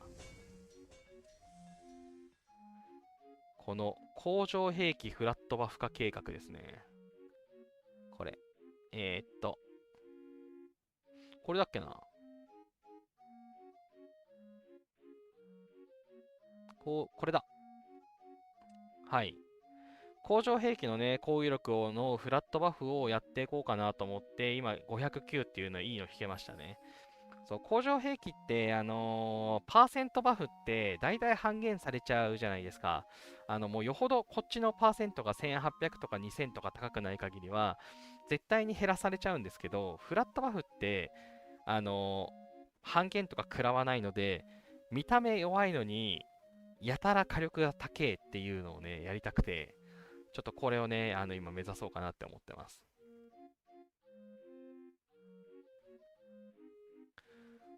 ホショルモンさん、明日ジュニアリーグ20時からの人います？いるのかな？いたらぜひコメントへ。20時って多分一番最初の枠ですかね。めっちゃ大変そう。あ、ちょっと待てよ。ちょっと待てよ。あ、特になかった。グランドチーフはさっき終わった。OK。はい、そんなところでね、その育成計画的なところ、そう、T14 のね、ワークショップを作りたい。次ね、その T14 どれ作るか問題なんですけど、悩んでんすよね。多分、歩兵を作ると思います。単純に食料の消費先が欲しいから。食料をね、消費させたいので、T14 を作れるようになったら、アップグレードとかできるので、アップグレード、分割払いアップグレードでね、T14 にしたりとかして、食料をうまく消費して、今後の資源消費還元イベント的にね、調整枠で使いたいんで、次はね、T14 歩兵を作りそうな気がしますね。本当はね、射撃兵とか歩兵も作りたいんですけど、射撃兵に至ってはね、まだ射程32だし、そもそも野党がね、レベル33っていうね、ちょっと、全然足りてないので、はい、ほんとね、計35より上の方の、内政は素晴らしい。すごい、めちゃくちゃ大変だなと。上げてる人たちマジですごいなって思いますね。はい、もう、この辺とか、えっと、どれがいいかな。まあまあ、馬小屋でいいか。馬小屋も、レベル36以降で、そのバフがつくようになりますと。だから、可能な限り上げたいんですけど、これ結局、ね、レベル36にするために、2B、2B、2B とか必要で、何を言ってるんですかね、これ。この内政をしていたら兵が作れない問題っていうのがね、起こるからね、本当に、やっぱり多分計画的には、K36 はすごい長くいようかなと思います。はい、軍事研究所があるからね、軍事研究所を上げたいから K36 は急ぎたいんですけど、K36 でもうしばらく内政上げまくりをして、で、兵士を作って、で、十分になってから K37 に上げるみたいなね、なんかそんな感じでいくことになりそうですね。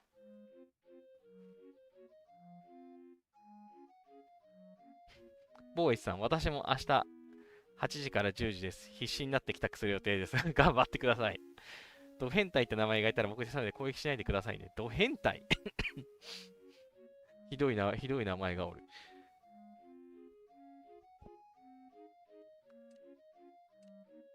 さあ、同盟レード。あ、やった、ヒトロ4。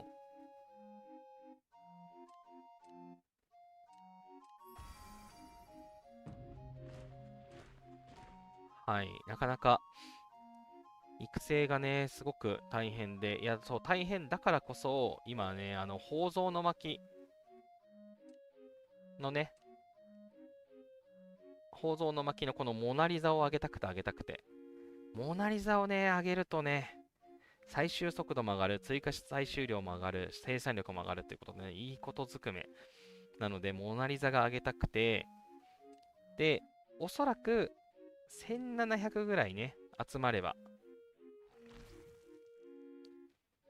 アンロックできるんじゃないかと思ってましての、今781ですね。はい。一応、多分次かな。えっと、多分ね、次ぐらいにまたあれが来るんですよ。あれ、あれって言っても伝わらん。ちょっと待ってくださいね。名前が出てこない過去の写真を。あ、マヤだ、マヤ。そう、多分ね、マヤがまた来ると思うので、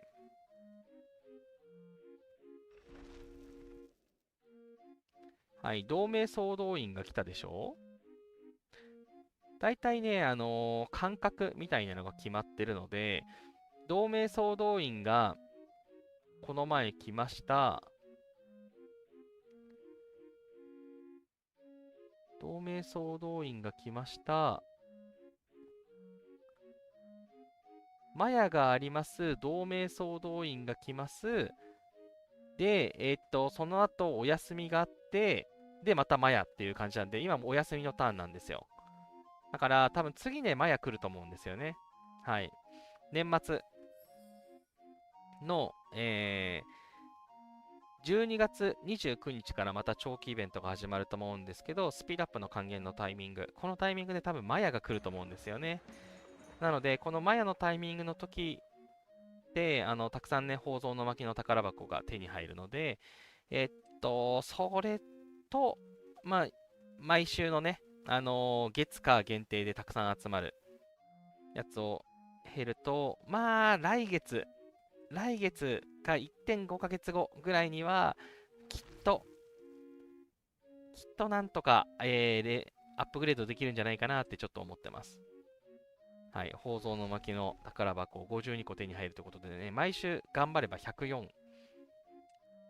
まあ、日々のリワードでも手に入るので、1ヶ月あたりね、1週間あたり150くらいの増えるというのと、リワードで増えるのを考えると、うん、やっぱり早くて来月、モナリザレベルアップ。で、モナリザレベルアップしたら次は、こっちですね。文明の表のレベルアップを目指していきますと。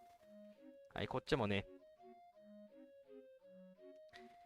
この資源採集速度とかのこのファジルベエッグの上げたいので、はい。上げたいのがね、ありすぎるんですよね。あとね、あと上げたいの刻印ですね、刻印。そう、刻印も、この、キツネちゃんをね、レベル10にしたいんですよ、この、中トン射撃兵の攻撃力プラス10%っていうのがつくので、1個ずつ、これと、これと、に上げるでしょ。で、最後の1個は、まあ、行軍速度か。もう生産力のやつはね、もうだいぶ上げて結構、要求数が多くて大変だからな。でも、まあでもこれかな。はい、この辺を上げて、どんどんね、この辺のスキルもアンロックして、バフを高めていきたいんですよね。はい、でもこのね、充血の結晶がなかなか集まらないじゃないですか。そう。T14 のね、騎兵を増やしたいの理由の一つはこれですね。この充血の結晶を、獲得できるのって、大体超高レベルモンスターなので、はい、この強いモンスターをね、少しでも倒せるように、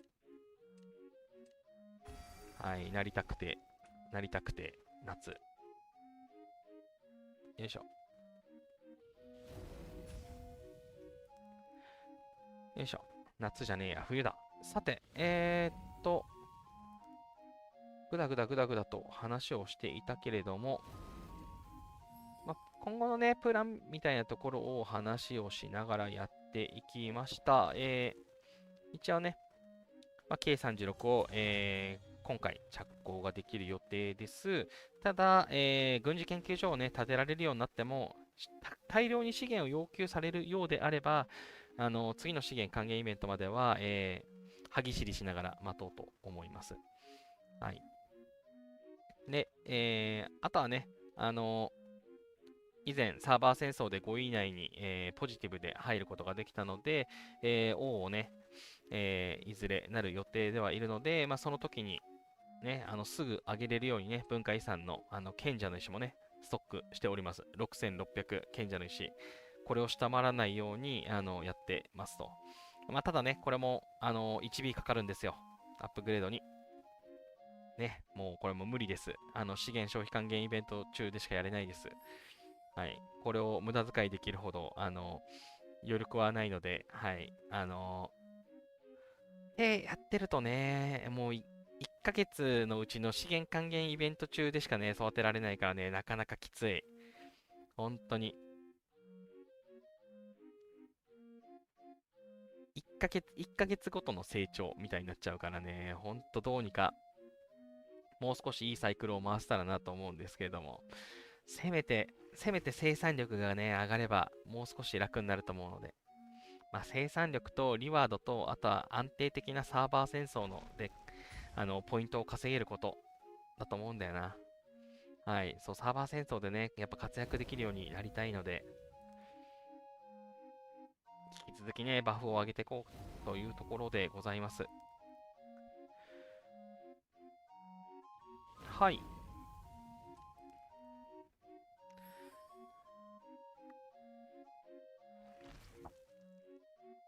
この他のところは、いつも通りかな。はい。今回はね、北方からの侵略者ということで、私は基本的に寝る前にチャレンジ回数を使い切り、寝るときには遺跡に出しまくって終わるという生活をしていますと。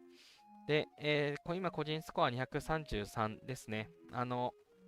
結構同盟のみんながレベル5を開けてくれているので、そこに相乗りすればいつでも5億はいけるかなと思ってるんですけれども、まあ、そんなに急ぐ必要はないので、ちょっとずつ T14 のね、騎兵を増やしつつ、戦力上限を上げながら、レベル5にちょっと混ざっていけば、まあまあ、5億は達成するかなと。5億達成した後もね、どうせ毎日10回殴ってリソース稼ぎをするので、はい。しかし、うちのメンバー素晴らしく頑張ってますね。ちょっと1位もぶっ壊れてるな。2B ですけど、はい。2位、3位、4位、5位、6位、7位、10位、11位。いやー、すげえ。うちの同盟のみんなで溢れている。やべえ。みんな頑張っている。私は、そんなに頑張ってません。40位です。はい。もうそれよりも遺跡に潜りたい症候群でございます。もう早くエレクトラを覚醒させたいんだ。次の、またね、12月29日から、アレースの地の消費還元が来るはずなんですよね。で、そのタイミングでエレクトラを、限界突破で、スター4にするためには、結構なペースで遺跡に潜って、エレクトラのかけらを引かなきゃいけないはずなんですよね。はい。7M の大台に乗るのかどうか。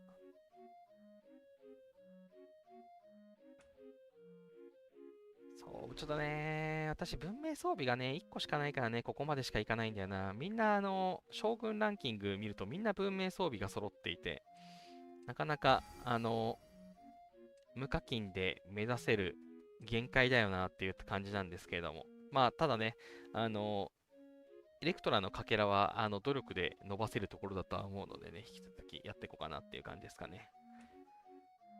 はい。そう、あとはね、そう、戦力、ケルティックデーモンね。ケルティックデーモン、あ、今日まだ餌与えてなかった。餌あげよ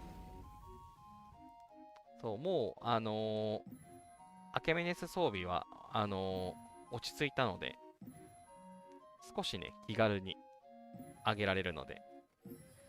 うん。レベル13にそろそろなりそうですね。レベル13になったら、きっとこれもアンロックかな。また一段階強くなりそうでいいな。素晴らしい。赤は多分足らなかった気がするから、ちょっとどうしようかな。ファフはまあいいか。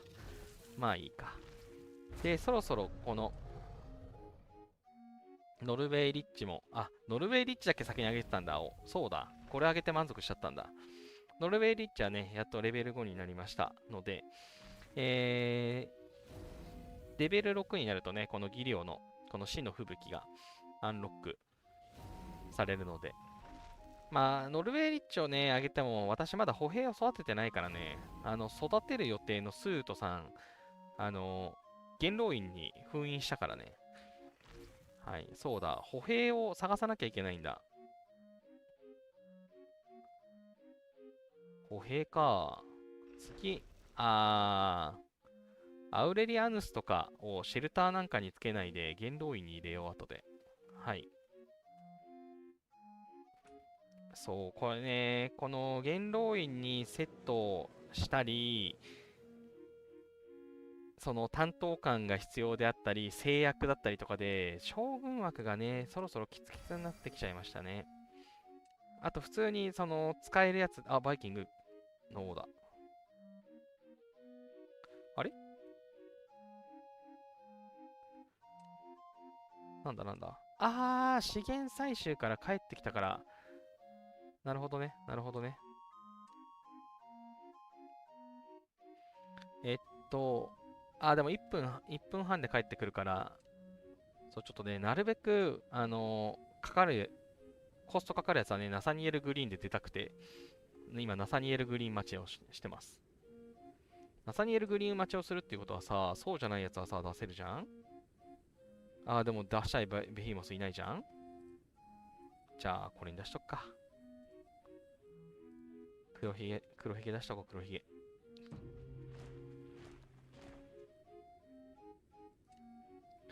そう、あとはね、よく使うやつはね、こうストックするから、そういえば神徳女王さん、なんと6人目、ゲットすることができました。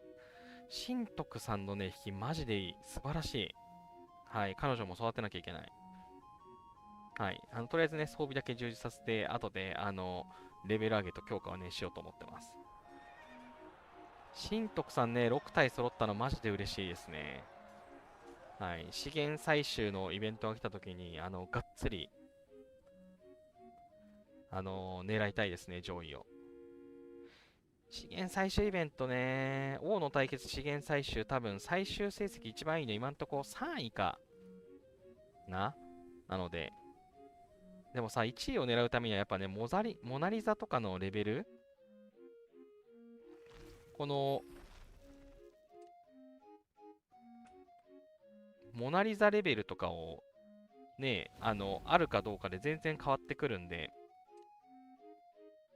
モナリザと文明の秘宝とか、やっぱり、こういうところがしっかりしてないと、まあ、さらに言うなら韓国だけどね。韓国が、ね、追加採集量アップ。だからね、韓国とかにするとか、こだわれば多分キリがないんですけれども。そう、総合力を上げたい、高めたい。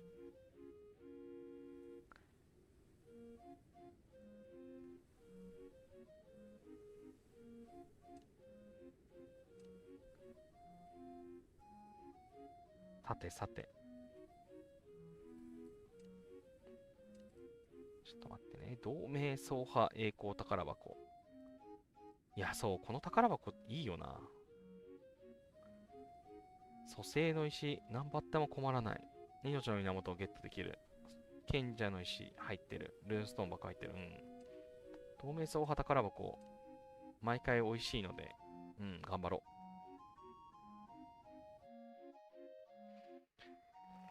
う。よしよし。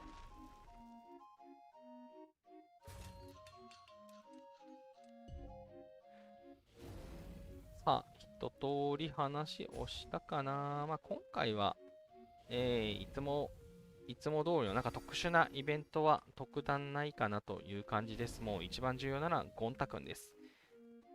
しっかり、しっかりね、この期間、ゴンタ巡り多分重要なので、4タもありです。このね、50M 当たる確率多分3%ぐらいあるっぽいので、はい、4タくん、ゴンタくんね、しっかり回るといいのかなっていう感じ。ただ、開けると即倉庫に行くので気をつけてください。特に食材あふれに気をつけてください。私の食料は、550円までね、貯めることができるので、まだ大丈夫なんですけど。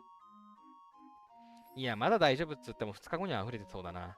はい、こう計画的にね、訓練所で消費していこうと思います。某一さん、いいな、うちは一人もお目にかかれてないです、新徳城。新徳城、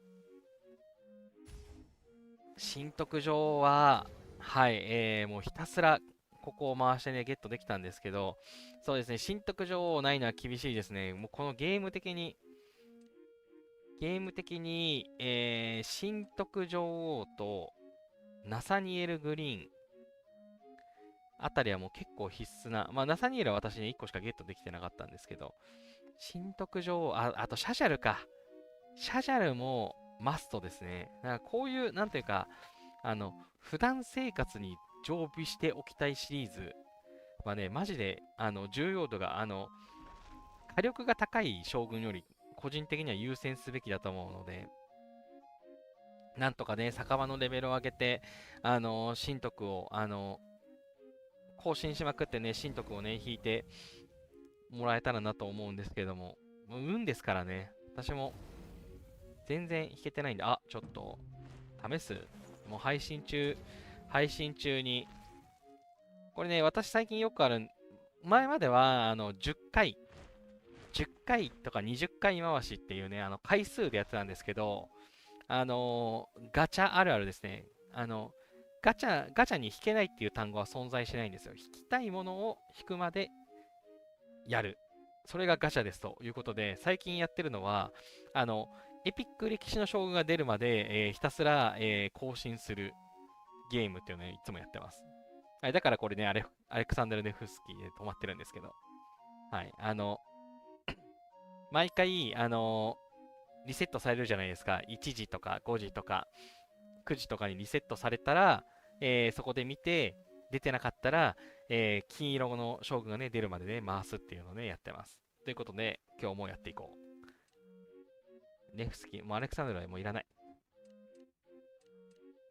さあ、何が出る？何が出る？こう紫とかね、出るとね、クソってなる。うわ、いらぬえー。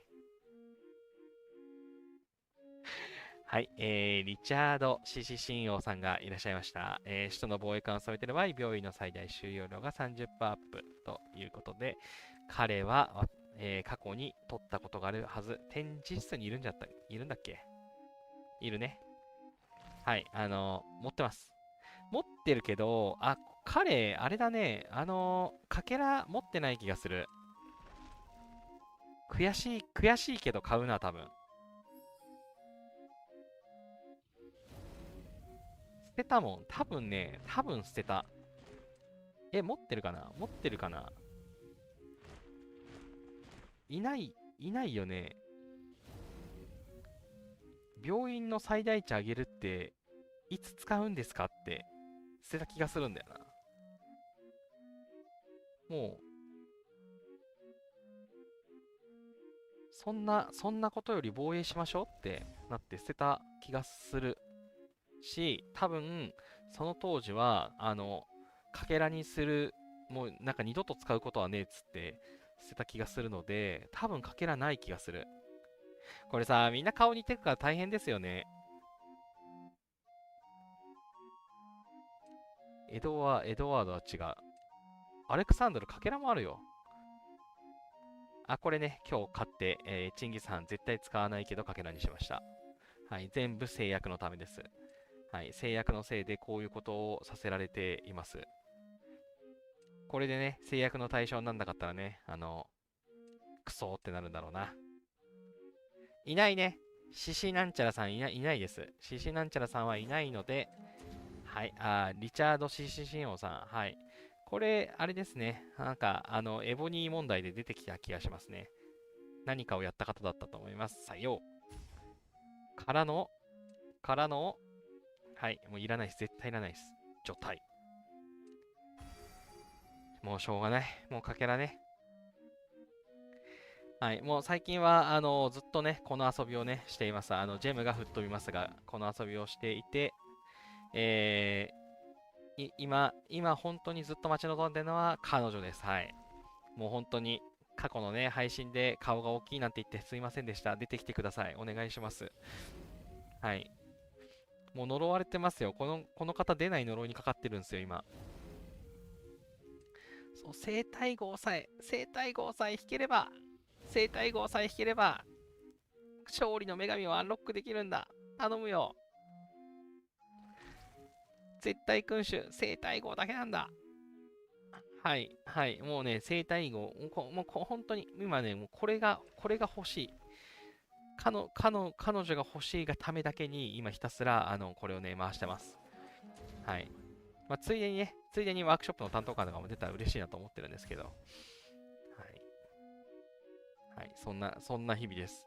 そうやってね、ジェムをね、めっちゃ使ってるからね、もうすでに60万とかいっちゃってね、ちょっと、はい。まあ、もともと今回はね、100万使う予定だったんですけれども、あの、装備の強化をする前から、すでにジェムが、だいぶ減ってるっていうね、由々しき事態でございます。エボニー難しいな。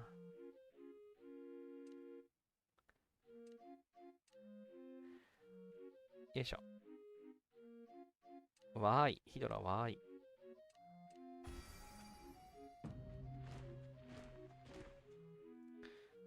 今日のね、うちのサーバーは、モンスターハントの王の対決なので、もうどんどん出しましょう。はい、ということで、まあ、ぐだぐだ、喋りながらプレイをしてきました。ちょっと、特にね、大したテーマもなかったので、まあ、多分熱く語ったのはこの行政庁の話だと思います。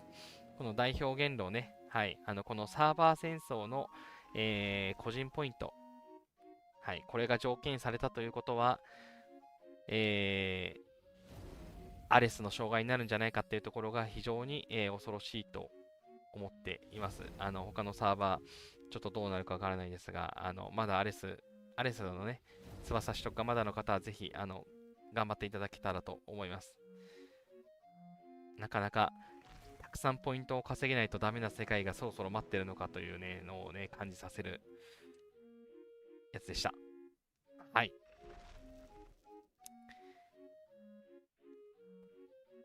ということで、不運すぎる。ね、ねおりさん、そうなんですよ。もうこのタイミングでこういうの入ってくるのね、マジでえぐいと思う。本当にえぐいと思う。目を疑ったもん。先週の金曜日に。もちろんね、こういう、なんていうか、バフの種類が増えるのはね、いいことだと思いますけど、これもすなわち、たくさん、たくさん将軍を持って、たくさん赤いスター作ってねっていうね、運営からのメッセージですよね。課金者にひたすら課金をさせる、ね、ところにね、進んでいくエボに、えぐいと思います。はい。いやいやえぐいよ。えぐいって、絶対えぐいよ。これ、マジで。見た目より絶対えぐいよ。まあまあまあ、もうやめよう。もうやめよう。ちょっとそんな、別にネガキャンをしたいわけじゃないからやめよう。エネゴリさん、インフルエンザを羨みます。もうそう、ね、先日、インフルエンザでずっと調子悪そうでしたもんね。なんかお酒のパワーで治したっていうのを見たような気がしますが。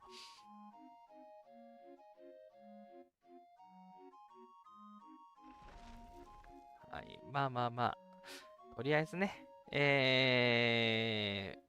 相変わらずエモニーは、いろんな要素を増やしてきますと。はい。キメラも。もう真珠が増えると、あとは、せめて3ヶ月待つかと思ったけど、たった2ヶ月で出ちゃいましたね。はい。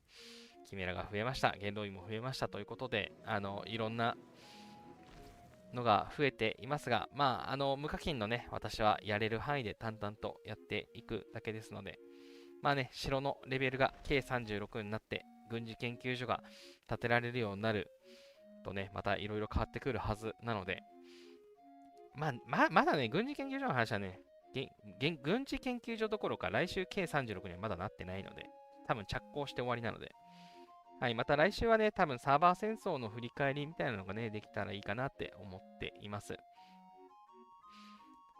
はい。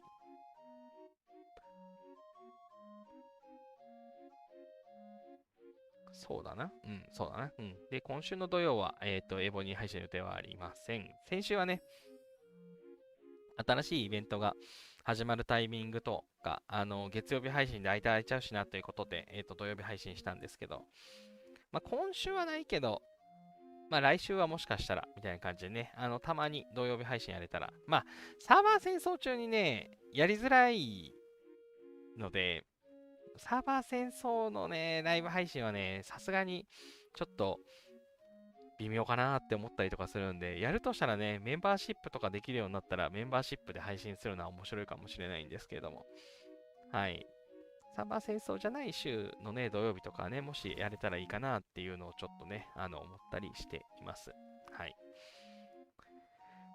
まあ、いうかね、私、エボニーだけじゃなくて、いろんなゲームをやってるので、そことね、合わせながらいろいろやっていけたらということで、よし。はい。だいぶ、稼ぐことができた。オッケーオッケー。素晴らしい。今日はちょっと配信中にもたくさんラリーに参加できて、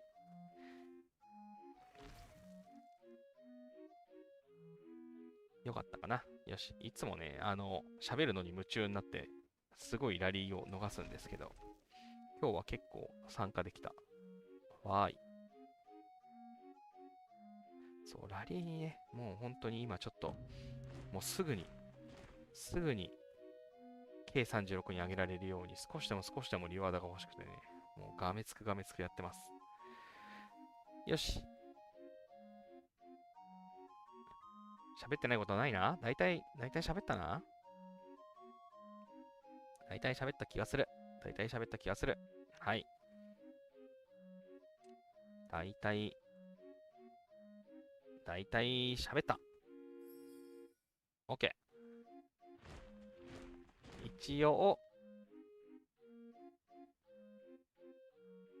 一応こっちの画面でおさらいをして終わりにしようかな。はい、今週のね、イベントのところ、また後でね、このファイル自体は、X にポストする予定ですが、今週はね、サーバー戦争の週ですということで、皆さんね、バブルを忘れないように、パージされないように気をつけてくださいというところで、シャロンですね。シャロンじゃない、なんだっけ、アウステルリッツ。アウステルリッツのね、戦いが、ありますので、明日ね、はい、初戦があると思います。皆さんね、商品委員で、ぜひ、参加できそうな方は、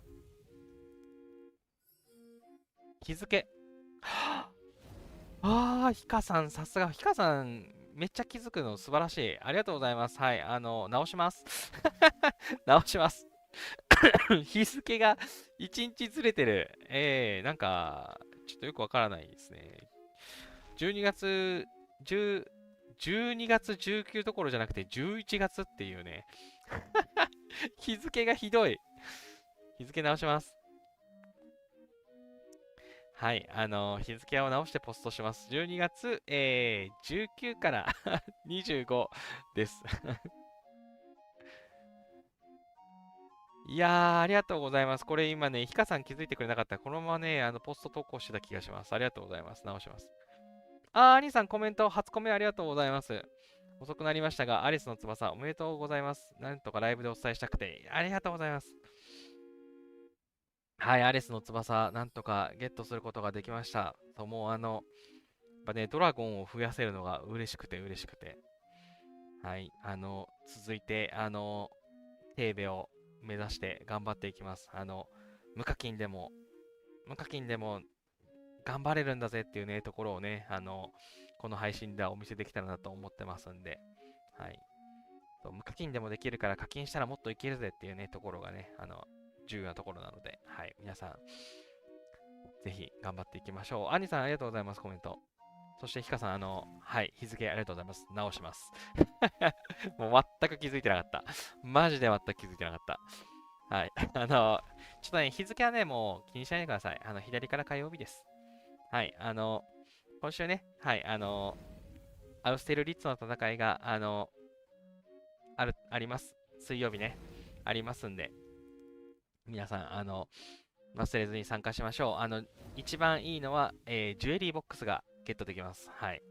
個人的におすすめのポイント、ジュエリーボックスがたくさんゲットできる素晴らしい戦場なのでね、時間合う方は、なるべく参加表明して参加するっていうのがね、いいのかなって思います。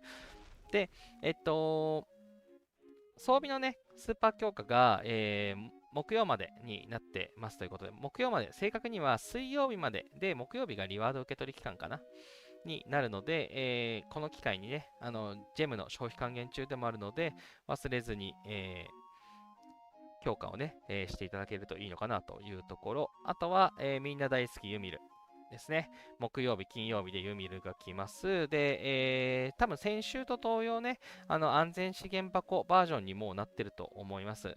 安全資源箱1日35個、2日で70個の、めっちゃ、素敵な、宝箱、袋がね、もらえるようになってるので、はい、そこでね、1.4B 分資源もらえるはずなので、はい、私はそれを目当てに今頑張ってます。はい、ということで、この木金のね、ユミルで、この資源消費還元イベントのね、追い込みをしていけたらいいのかなというところ。さて、で、あとは、話してないのは、そう、コンスタがね、ありますと。ガウガメラがはないけれども、コンスタはあるということで、土曜日はいつも通り戦場があります。っていうのと、長期イベントの方ですね。毎日忘れずにやっていただきたいのが、いつも通りの文明の旅、あと過去の秘密ルーレット。この辺がね、毎日1日無料でやれますんで、忘れずにね、引きましょう。運が良ければね、あ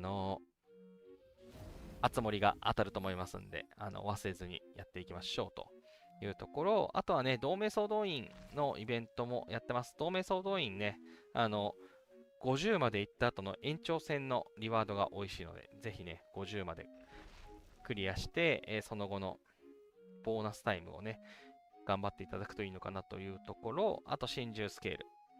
はい、真珠スケールね、また新しいキメラが出ちゃったので、てかね、新しいキメラが出たっていうことは、もう今後も増えるんですよ。きっとまた2、3ヶ月の一遍、2、3ヶ月に1体のペースで増えます。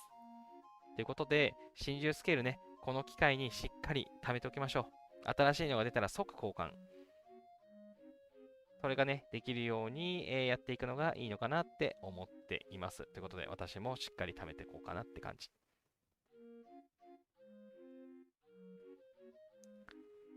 本能寺さん、こんばんは。ユミル資源 1B だと宝箱換算だとどれぐらいゲットしますか？自分は1と2が200ぐらいがユミル資源 1B だと宝箱換算どれ ?1 と2が200ぐらい限界ですね。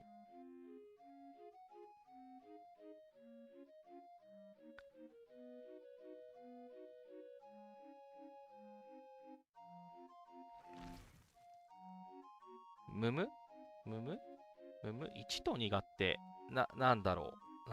なんだろう。1位と2位の話をしている。それとも、ユミル1を倒すユミル2の話をしている。200体倒したっていう話をしている。だいたいユミル2日間で、ユミルだけの報酬で、おおよそ資源、リワードは、資源 2B ぐらい稼いでますね、確か。で、安全資源箱っていう新しいやつが増えたんで、多分 3.4B ぐらい稼げるかな、みたいな。めちゃくちゃ、行軍出してですけれども。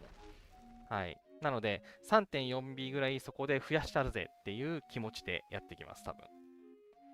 はい。ただね、自分で倒せるユミルも限られているので、それも含めて T14 ね、騎兵を増やしたいなって感じなんですよね。そして、月見さん、8番出口はどこですか？8番出口ね、ないです。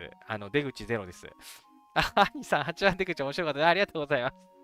マシさん、いや、これね、そう、別の別の動画の別の動画のあれなんですけど、そう、そう、ちょっと前にね、8番出口っていうすごい面白いゲームをね、プレイさせてもらって、マジで地下鉄から全然出れなくなっちゃって、ひたすらね、8番出口出たいんですよ。8番出口出たいんですけど、なんか知んないけど出口ゼロばっかり見るんですよね。はい、本当に、視聴者さんは気づいてるのに、私一人違和感に気づけないっていうね、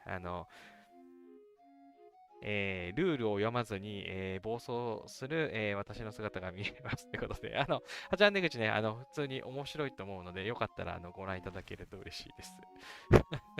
すいません、コメントありがとうございます。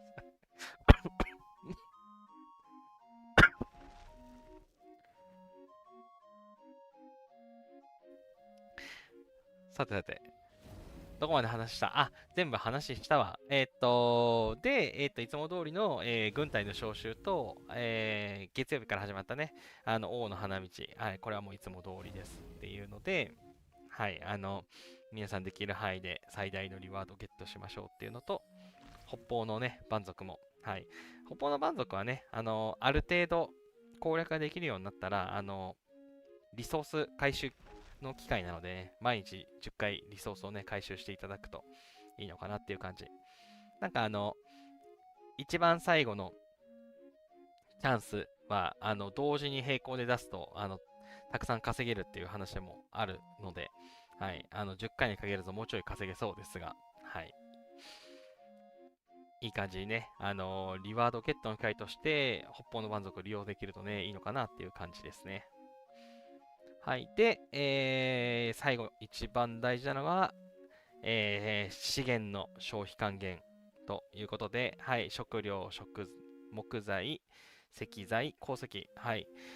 私は今回は 10B 消費を目指しています。皆さんも目指せるところでね、あんまりはみ出すとね、もったいないので、キリがよく、まあ大体ね、食料が足んなくて絶対はみ出すんですけど、はい、いい感じにね、消費して、リワード。このね、リワードが一番美味しいんで。はい。もうこのこの資源の消費イベントで、リワードとスピードアップをゲットする、このスピードアップで、次のスピードアップ期限の時にまた資源をゲットするっていうね、はい、この素敵なサイクルをしっかり回していただけたらと思います。はい。まあ、資源の消費還元イベントね、20B とかあるのに比べてね、スピードアップの消費還元イベントちょっとね、少ない気がするんでね、そろそろ一段増やしてほしいですけどね。はい。そのところで、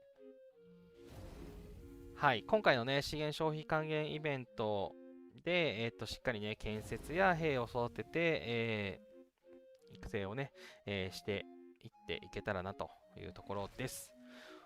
ほい。じゃあ、そんなところで、もうね、非常に恥ずかしい限りなんですけれども、ば、日付が、日付がおかしい、日付がおかしいスケジュールを出して今週も終わりにしたいと思います。これマジ危なかった。いや、本当にね、ひかさんありがとうございます。もう11月18ってなってるし、そもそも11月18って月曜だったのかちょっと待てよ。もう中途半端に直してんじゃない？ねえ、ほら、11月18日曜日だもん。11月は11月20だったよ。そう。11月18月曜じゃなかった気がするもん。火曜じゃなかった気がするもん。そう。はい、これね、昨日寝ぼけて作ったんですよ。はい。なんか知んないけど、今の日付で作って、かつ11月のまま作ったんですね。はい。ジャルさんは疲れていたようです。ということで、またね、ちゃんと更新版のやつは、X でポストしようと思います。はい、今週もね、いろんな話をしていきましたが、また、来週もですね、来週は、サーバー戦争の振り返りみたいなところをやっていけたらなというところです。はい。そんなところであ、最後にコメント。本能寺さん、ユミの剣、ユミルレベル1と2という意味でした。すいません。200宝箱集めたら1ビットとかぐらいなので、どのぐらい倒せばいいのかなと思って。ですね、ユミル1と2じゃ厳しいですね。私は、あの、同盟のメンバーが3、4、5とかを結構出してくれるので、3、4、5を中心にやってますね。1と2だけだと、かなり 1B 厳しいかもしれません。200どころじゃなくてもっと倒さないと多分ダメだと思います。はい。スタミナとリワードの効率的に、基本的にイベントボスってレベル3以上からが得するんですよね。なので、レベル3以上私は基本的にやってて、1にあんまり勝ってないんですよね。まあ、自分で怪我なく倒せるのが1とか2なので、誰もラリーをかけてない時には1とか2でも出すんですけれども、はい、その意味で、そう、1と2の話が残念ながら回答ができないかなっていうのと、200宝箱集めて 1B 届かないっていうのはやっぱそれぐらいかなと思っちゃいます。3以上を、倒せる、味方だったりだとか、自分が強くなるた方がきっと効率良さそうな感じがしますね。はい。多分200じゃ足らない、足らない気がします。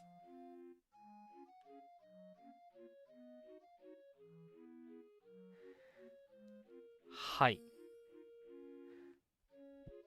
そう。なるほど。うちの同盟はそもそも3以上ほぼ出ないか他の同盟すでに取られていることがほとんどです。そこがね、難しいですね。はい。まあ、もう3以上はね、あれですからね。戦争ですからね。3はそうかなどうだろうな。うち4以上が戦争な気がするな。はい。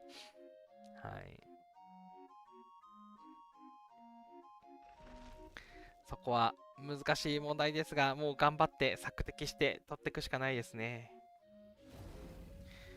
で、そうだ。はい。この画面のまんまで、あれだ。じゃあ今日はこんなところで終わりにしようかなと思います。またね、来週、来週も、いつも通りの火曜日に、配信予定です。さすがに、その次の週はね、1月2日はあれかなと思って、多分日程ずらすと思うんですけども、来週は、予定通り、12月26日に、また、エボニープレイ配信やっていこうと思いますので、またね、エボニーの、お供に、ご覧いただけたら幸いですというところで、今日の配信はこれにて終了いたします。はい、よかったらチャンネル登録や高評価をして、また次回の配信でお会いしましょう。ここまでのご視聴ありがとうございました。おやすみなさい。